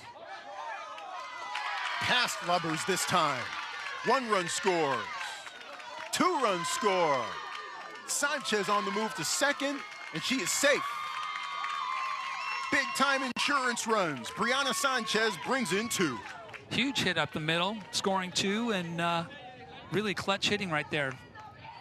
Baker's string of scoreless innings has kind of been questioned here, and not sure if we will see Baker stay out there or make a change. Sanchez with the 2-run base hit. Makes it a 9-2 game. Puerto Rico has scored 3 after being quiet since the second. Looks like we're going to have a pitching change for Michigan. Peyton Steenstra coming in from center, trying to keep Puerto Rico scoreless the rest of the way.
Well, it started so well in the circle for Lucy Baker, but things have kind of wobbled sideways since. So Baker now out in center field after going 3 in the third, giving way to Peyton Steenstra, who comes in from center.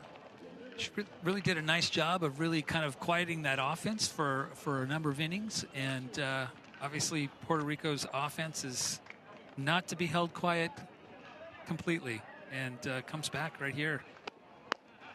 We'll see if Steenstra can do the same thing that Baker did and make a difference here and try and stop this offense.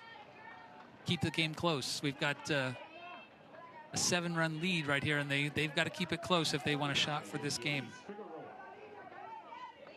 Adi Figueroa at the plate to try to add on to Puerto Rico's 3-run inning so far. Runner at second and 1 out. Figueroa looks at strike 1. She singled and scored in the first, flew out to right in the fourth.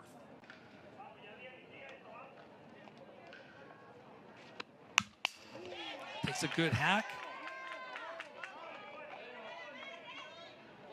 Figueroa doesn't play a lot of other sports. She loves softball and plays softball. It's her lone sport. Favorite athlete, I think you mentioned earlier, Simone Biles. Yeah. 0-2. Well low and outside, rolls to the backstop, and that allows Sanchez to take 60 feet.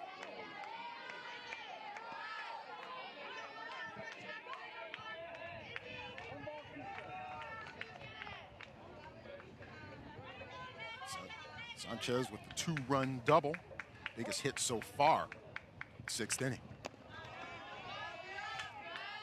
Wilcox handles that one well. 2-2. Wilcox getting a little bit of work in here, and Steenstra trying to find her groove.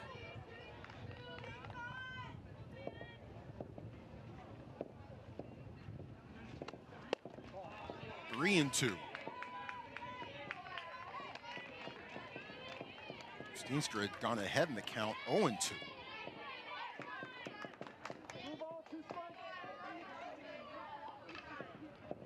Sanchez at third. Second, recovers, and shovels it to first for the out. Sanchez scores, however, and it's 10-2.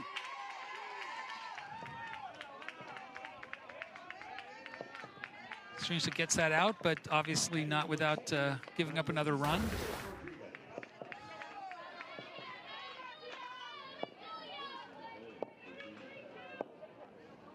Lovers at second, able to hang in there. Cover after the bobble initially, and able to make the play. Yelis Martinez at the plate is hit by a pitch, square on the shin. Stays in. Count goes to 2-0.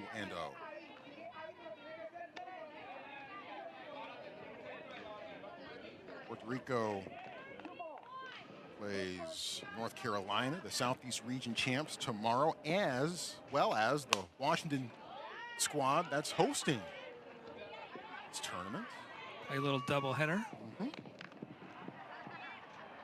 Washington District 9, Kirkland American Little League. This is their home park, actually, Everest Park.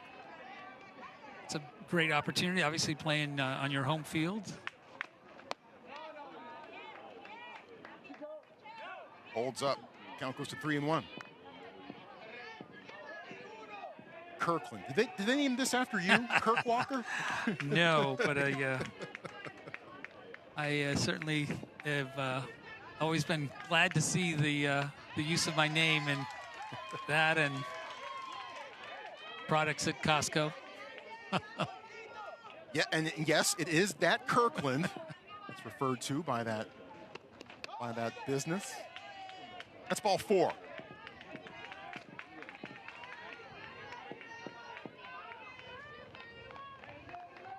So runner on with 2 out. Steenstru's a little erratic here. She's gotten some outs and thrown some strikes, but also has made Wilcox work a little bit here, kind of trying to find the strike zone. Rosa with the 3-run home run in the first. Sent Puerto Rico on its way to a 5-0 lead before Michigan was able to even pick up a bat. Rosa's also been busy and making nice plays in the field at short as well. She's had a lot of action for sure. Here she's ahead in the count 2-0.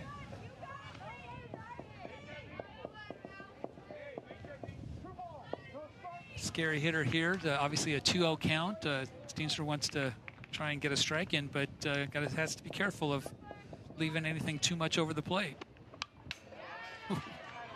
Big cut aggressive there. cut, yeah. I think the one thing we've seen out of this hitter, Rosa, is that she does not get cheated. Strong athlete. Yeah, home run in the first inning that might not have gained more than 15 feet of elevation before going over the fence.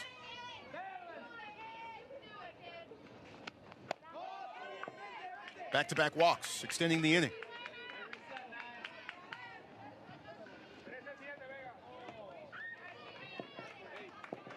Michigan wanted to get out of this inning without giving up any more runs and keep it as close as they can. Well, and now, potentially, we might need to keep an eye on any more scoring from Puerto Rico. The 11th and the 12th runs potentially on base right now. Yanelis Roque looks at strike 1. Might you potentially keep an eye on that situation? Roque with a couple of flyouts to first. Foul-outs to first, I should say. The run rule is 10 after 5. They have those runners on base. Michigan is the home team, so they would get their ups, but they'd like to have both the 6th and the 7th to be able to try and score. And now, off actually, Wilcox's glove. Both runners are now in scoring position. Yep. Base hit here could potentially put the run rule into effect. There's the rule.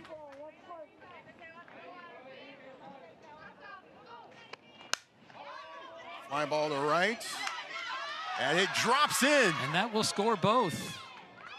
Diving attempt by the right fielder. And now it's a 10-run game.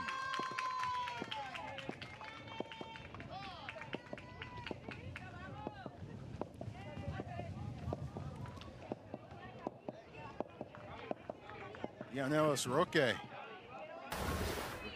bring in the 2 runs, and the 2-out rally continues for Puerto Rico. High in the air towards right field, gave her all, tried to dive for it, skipped off her glove. Obviously, that's unfortunate and allows both those runners to score and actually another runner to be in scoring position. Michigan needs to get out of this inning and get themselves a chance to probably hopefully only have to score 1 to extend to the next inning. Amelia Delgado, leadoff single in the second.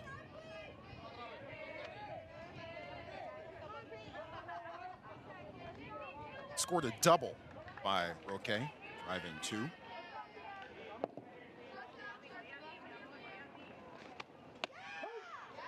That's right down the middle, 2-1.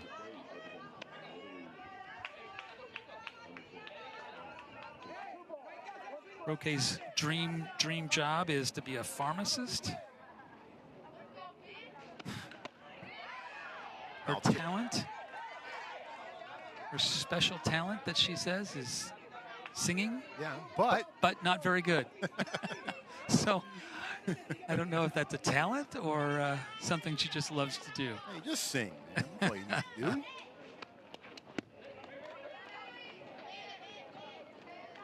Runner over the third after the wild pitch.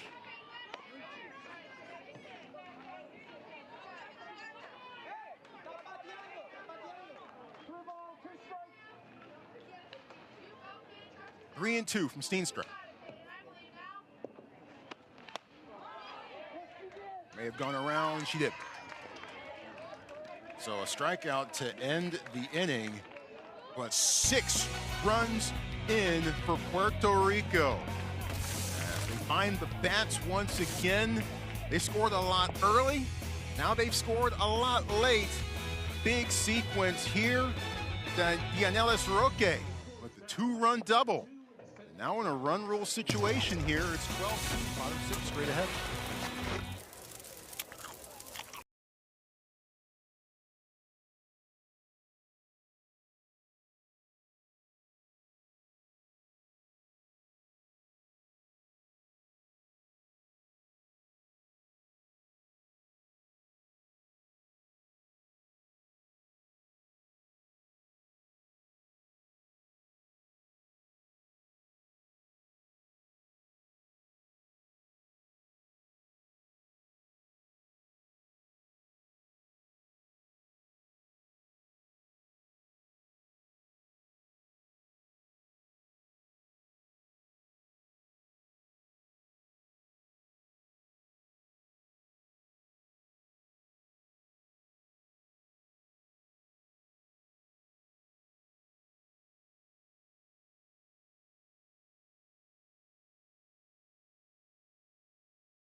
Michigan down to its final 3 outs as we have hit the bottom of the 6th inning.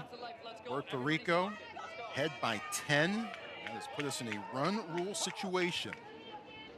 Michigan must score at least 1 run. Try to take this game to the 7th inning. Begins with Delaney Cribbs, tripled and scored in the first. Cribbs likes to use the slap, but in that first inning, she swung away, drove the ball into the gap. She just needs to get on base, give her team a chance to kind of bring her in, keep this game going. No need to be heroes here if you're Michigan. Just get on base. Outside corner, 1-1. Shattini came on in the 3rd inning with runners at 2nd and 3rd and nobody out. Was able to shut down that threat. only allowed 1 run since her term in the circle. She's done a really good job. Actually, you know, they've had a few defensive miscues behind her, but they have kept Michigan at bay. She's come through with some big strikeouts as well. Michigan at bay. There are a few bays in Michigan. There's Bay City. There's Sturgeon Bay, Michigan, I want to say. I don't know. No pun intended, but yeah. Just outside. And just misses outside, 2-2. I know that the trick to tell people where you're from in Michigan is to put the hand up, right? For the lower portion, the mitt, and to kind of point it where. Right, you have to point it this way or that way. It's when you point it. Right to third. Too high. Cribbs' speed gets down that line incredibly quickly. Third baseman fields it cleanly, but takes a little too long to get rid of it. Rushes her throw and has to try and get rid of it quicker than she needed to.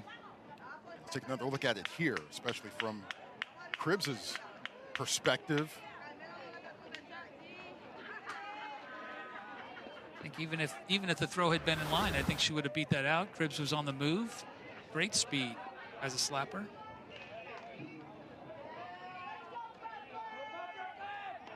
Well, that's step 1. Scored an error. Her speed on the base is definitely going to be a factor here. Michigan's got the heart of their lineup up coming up now, and they can get to Shatini. They might be able to extend the game into the 7th. Brooklyn Wright, sac fly, RBI in the first.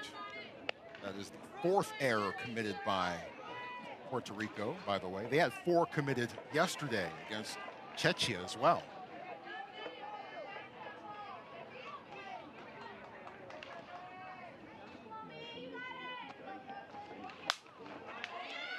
It's fouled off.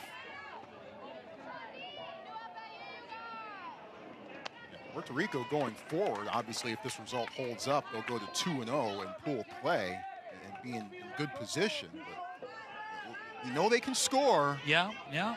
Pitching, okay. Defense, It's we've seen a lot of different things. We've seen different paces and different strengths. Certainly the hitting is there. That's a key runner now at second base after that ball in the dirt. Brooklyn Wright trying to bring her in to extend the game. Brooklyn wants to come for our job as be a sports announcer is her dream job. 1 ball, 2 strikes. Popped up, playable. Rosa calls for it. Rosa does a great job of taking control. Communication is really important. Rosa is a confident athlete and has made some really nice plays. Yeah, Rosa's had a terrific all-around game for the most part. Beyond the home run, has been in command in the field as well. She had to make a lot of plays. She made a really great catch in the first inning behind third base and been pretty solid on the ground balls. Lila Cano is 2 for 2.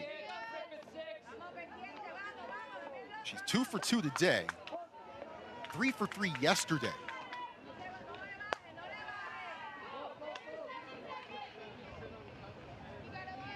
She has done her job at the plate so far this week.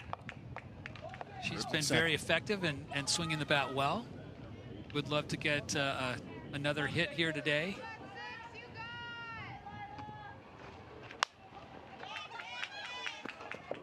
Shatini going to do her best to keep Michigan from scoring and end this game.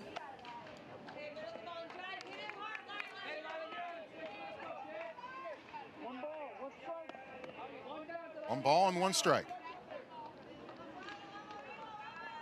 Connell's dream job, FBI agent or interior design. There's 2 extremes. Fouled off again, 1 and 2. Guess there's some creativity to being an FBI agent as well. Sure. I imagine that's a bit more by the book. 1 ball and 2 strikes.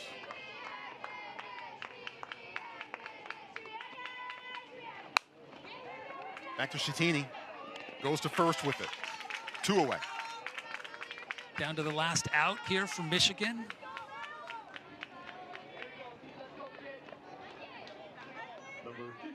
Brings up Lily Tuttle.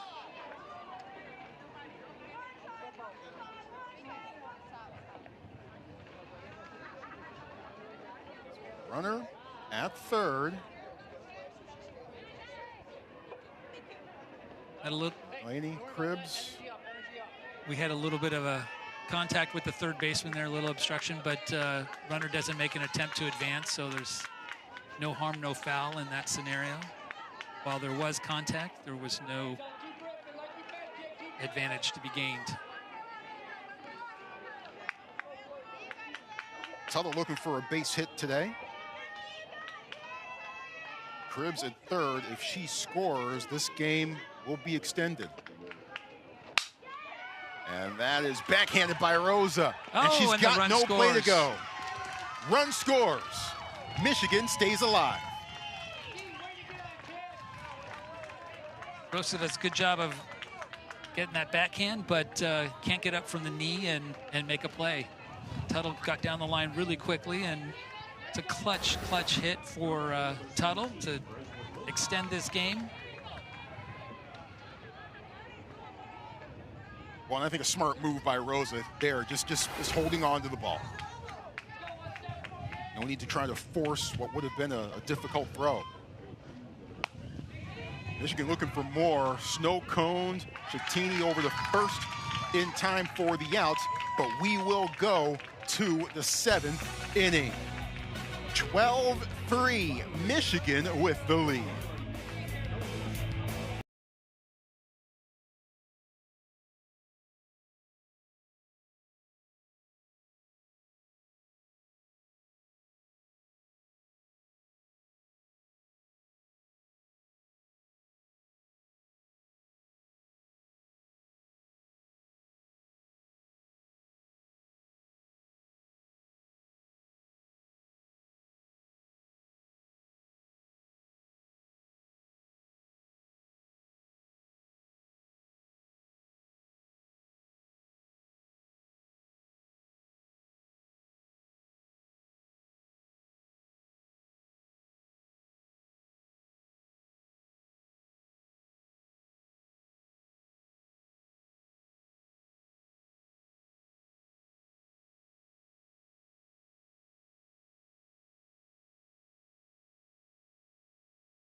We're going to play a full 7 innings in this first game of our day here on Field 2, Everest Park. Kirkland, Washington, Junior League Softball World Series. Puerto Rico with a 12-3 lead over Michigan. Michigan does a good job of obviously getting that run across to keep the game alive. They were down to their last out, and here we go into the 7th. Meanwhile, on Field 1, it's been tightly contested over there. Texas with a 9-8 lead, top of the 6th over the Canadian region champions from Quebec. Quebec actually took an early 2-0 lead before Texas turned it on, and it's been in the lead ever since. Canada's been able to close the gap. It's over on Field 1, right behind us. That is a Pool B matchup. We're in Pool A mode over here on Field 2. We begin the 7th inning, Heavenly Santiago. Strike 1 call, Peyton Steenstra. third different pitcher used for Michigan today. We had great exposure and great opportunity to watch a lot of Pool B yesterday, and today we're working with Pool A games. See how the other half lives. Yeah.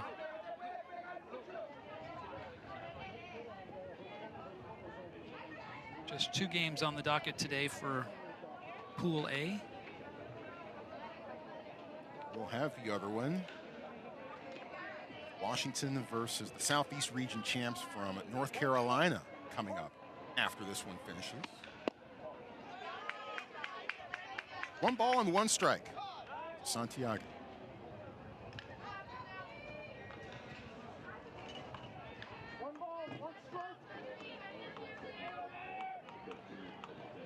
Steenstra in the circle.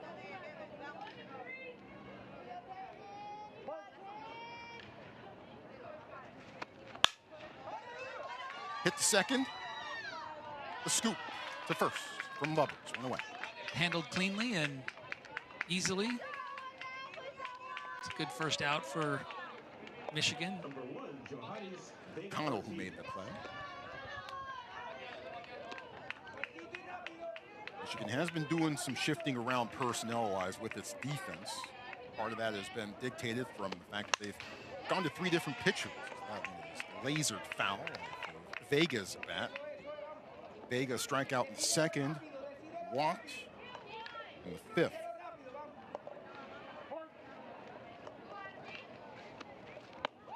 Great off-speed pitch. Yes, indeed. You can see that pitch fall off the table. Great change in speed. I think that's a really effective way for her to try and slow down this offense.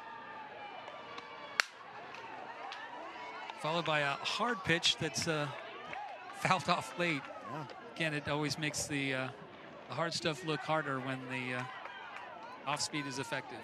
Yeah, heads up over there in the Michigan dugout. No balls and 2 strikes. That one's hard hit and fouled straight up. Now stays at 0-2. Quebec, by the way, I understand, has just taken the lead on Texas. I heard some cheering behind us. 10-9 is that score. Quebec now on top. Allez, allons-y. Let's see a change-up here. Great opportunity for a change-up, maybe. Stays hard. 2 away. Second ground ball of the inning. 2 routine plays. Michigan loves to see that. Love to get out of this half inning quickly so they can get a chance to try and get some runs. Yeah, Casey Wilcox, the manager, we brought this up at the top of the show. She says that every game is about winning the inning, and each inning has 2 halves. No matter how the first half of the inning goes, you have a chance to do something about it in the second. I think it's a really great mentality to have, and, Yes. and it's a way for you to stay in every ball game. I think too many times the scoreboard can be overwhelming for a team or for athletes. Big swing and a miss by Shattini with an RBI double in the second.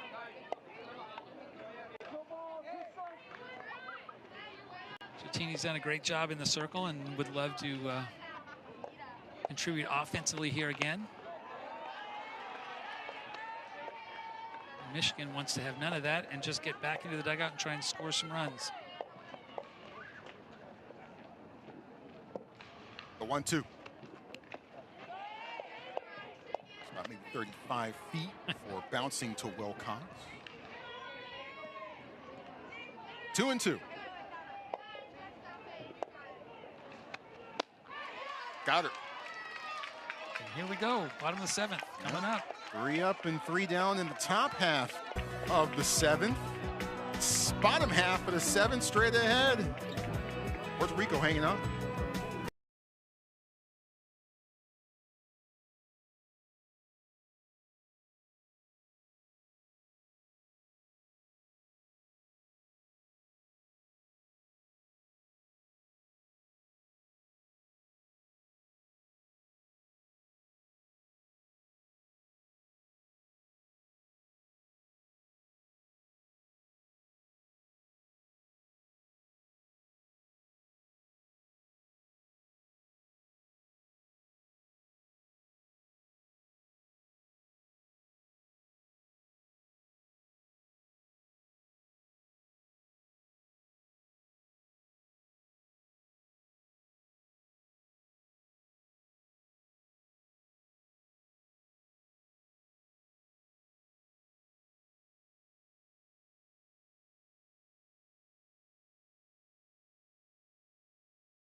Lunch is served. Looks like that's where we'll be headed after this game is done. But first, bottom of the 7th inning. Puerto Rico leading Michigan 12-3. And after our first game here on Field 2 is done, we've got another one coming up. Southeast Region champs from Charlotte, North Carolina, facing the young ladies from right here in Kirkland, Washington. That'll be our second game after this one is done. North Carolina, impressive. They rolled up 23 runs yesterday in a win over Czechia, who gave up 50 runs all told yesterday. Puerto Rico at 12-3. 7, 8, 9 batters due up for Michigan, beginning with Peyton Steenstra, who is 0 for 2. Shattini still in the circle as she has been since 3 batters into the 3rd inning. If you're Shattini, you want to go right at these hitters. Challenge them to hit the ball. And get good plays from your defense, like that. Quick outs are great. Third baseman does a nice job of staying down on that ball.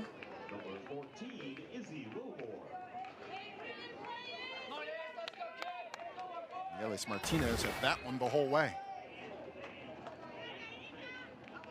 Another look. Gathers it in. Does a nice job. Good throw across the diamond. Yep.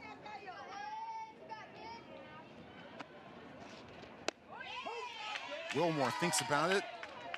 Called strike 1.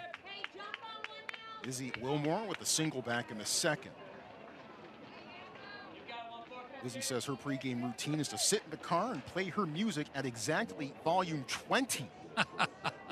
Back in my day, we just turned it up to 11. Hit to short. Rosa, 2 away. Very efficient, great job. Rosa does a nice job. Good transition this time. Doesn't have a delay in the transfer.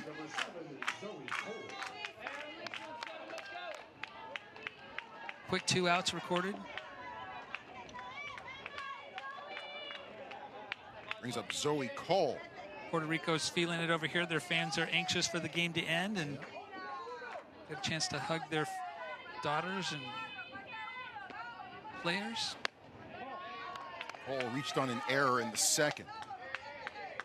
Scored in the 5th.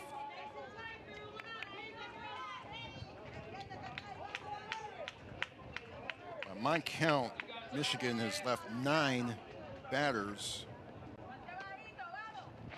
on base. Cole keeping this thing going. Looks like we'll have a double. Yeah, Cole able to extend things here and get her first base hit of the day. It's a well-hit ball. Stays inside of it. Takes that ball to the opposite field. Michigan keeping themselves alive.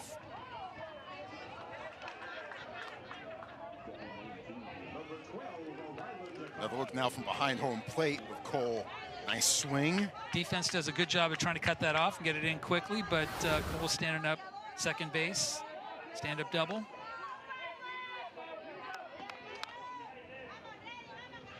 Cole at second. Ryland DeCock at the plate. She walked in her last plate appearance.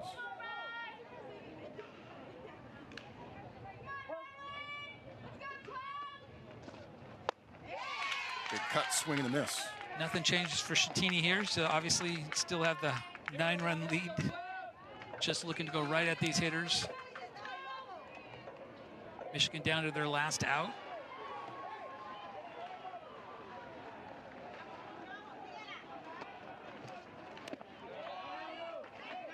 It was a 5-inning win for Puerto Rico yesterday against Czechia. It was a 27-15 final. For what it's worth, Czechia did score 4 runs in that bottom half of the 5th inning.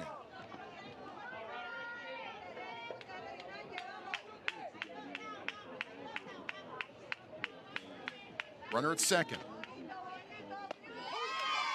Outside corner call.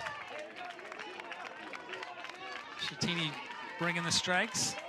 Would love nothing better than to end the game on a strikeout here and give her team a win.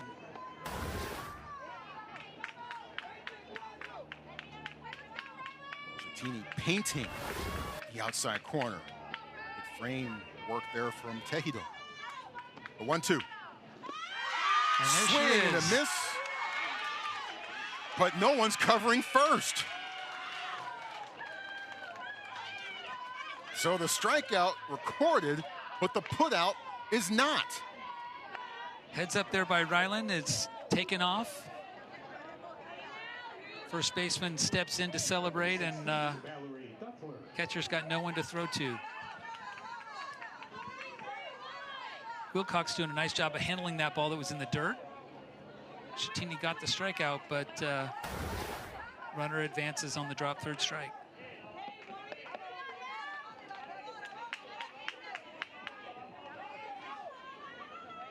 Catcher does a good job of coming right out, looking for a defender to be at the base, and nobody there. We're able to take, or the Cock rather, able to take advantage. She does a great job, though, getting right out of the box. I think, you know, as a hitter, yeah, you want to fight for every opportunity, and she knew as soon as she swung and that ball was in the dirt to take off. Good speed. Here we are, first and third, 2 down. Duffler an RBI single in her last at bat.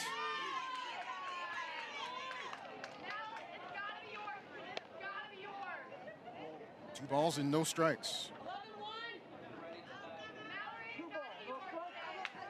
Cock reaching on passed ball.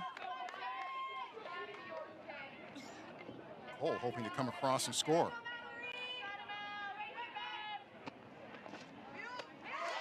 Two and one.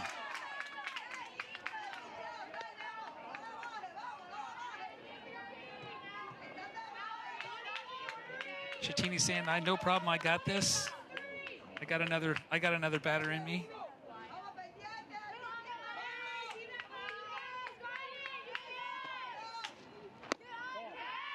Three and one. We did see Brianna Sanchez warming in the Puerto Rico pen earlier in this game. It's quiet now. Again, Schettini just needs to go right at these hitters and force them to put the ball in play.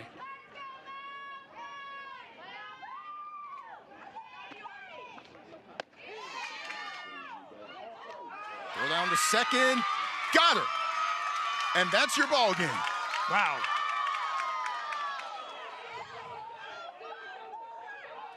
However, the throw home, and is she out there?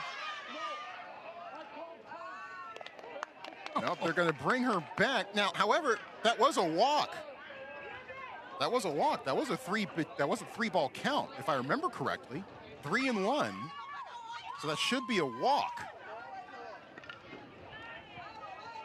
Should be a walk. The runner going from first to second should obviously be over at second, so bases should be loaded. And I think that everything is being cleaned up. And I think that is the situation. Runner that scored had to go back, obviously, because the umpire had called time, because it was ball 4. So now we've got everything straight. Bases are loaded with 2 out after the walk to Duffler.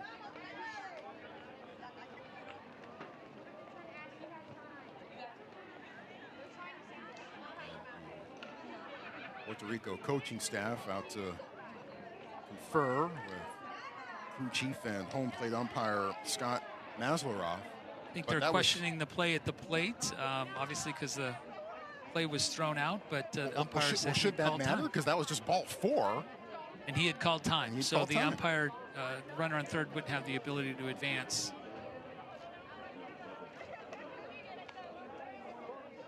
So I think that is all been explained now. Well, Juan Vega is out there. He's going to head out to the circle and make sure that everyone is in the proper frame of mind here. They can try to finally close out this game. Michigan just keeps hanging on by a thread.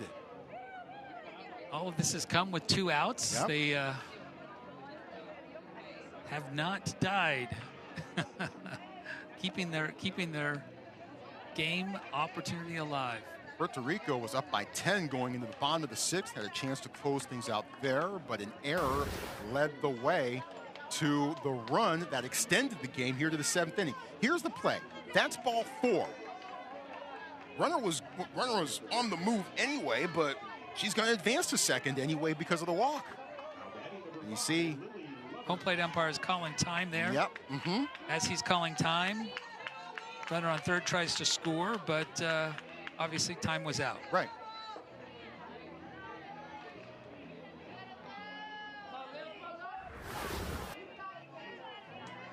Nazarov was pretty adamant about calling time, and now we're back to action. Bases loaded.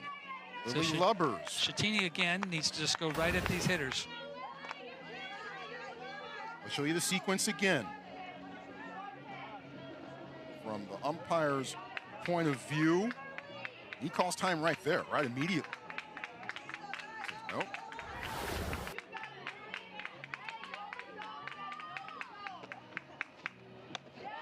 Two and 0. 2 down here and a 9-run lead. Puerto Rico has lots of options. But most importantly, Shattini's got to go right at that strike zone and just, again, put the pressure on the offense. Can't score 9 runs with 1 walk or 1 swing.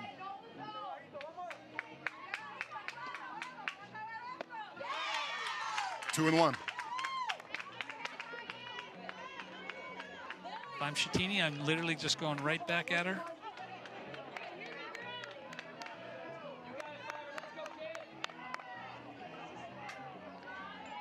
Infield has lots of options. They can go to force at any base. Michigan down to its last strike once again. Shattini feeling it now. Maybe she wants another strikeout here.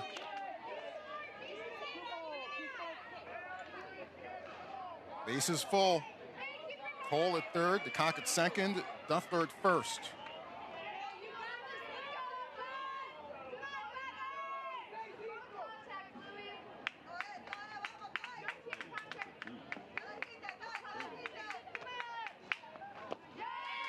Full count.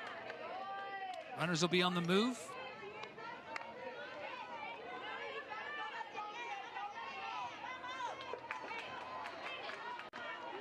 Nowhere to put Lubbers.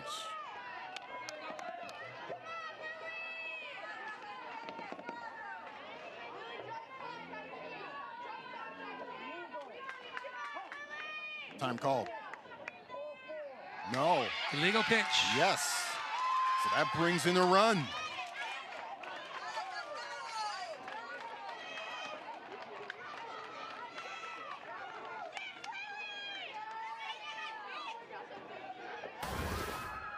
Now it's 12-4. What did she do here? He called an illegal pitch. I'm not sure exactly what he called. We'll have to see if... I think she brought her hands together, separated, and brought her hands back together. Once you separate your hands on the mound, you can't come back.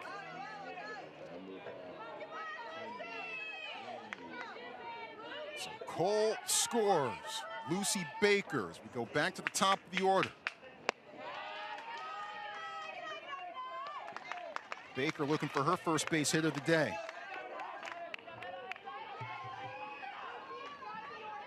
The saga continues.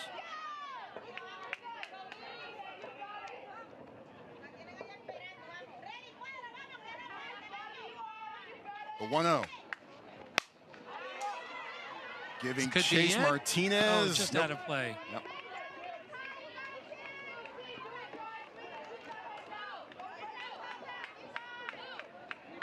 Baker still alive.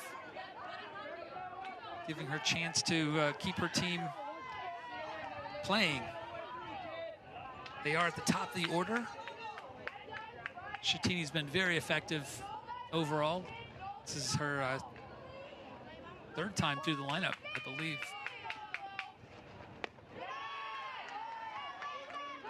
Pitch low, 2-1.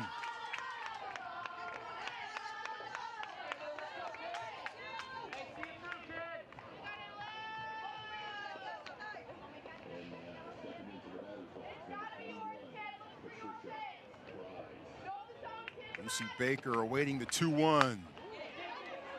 Fair ball. There it is. And there it is. That's your ball game. Finally. A little excitement there in the 7th inning. Well, the 6th and the 7th, actually. Puerto Rico scores big early. They score big late. A bit tight towards the end. But Puerto Rico gets the 12-4 win over Michigan. They are now 2-0 in pool play, while Michigan falls to 1-1. Taking a look now at the updated standings in pool play. The Southeast Region champs from North Carolina, they will try to go to 2-0 themselves, but standing in their way will be the young ladies from Washington District 9. That game will begin on this field in just a few moments. This one was intriguing. Had big home runs early. Puerto Rico scored 4 in the top of the first inning. Things got a bit quiet in the middle. Big blasts by Puerto Rico towards the end. But in the end, it is Latin America region champs, 12-4 winners over Michigan. We'll see you later on this afternoon on Field 2. On behalf of our crew, I'm Troy Clarity. Thanks for being with us here on ESPN+.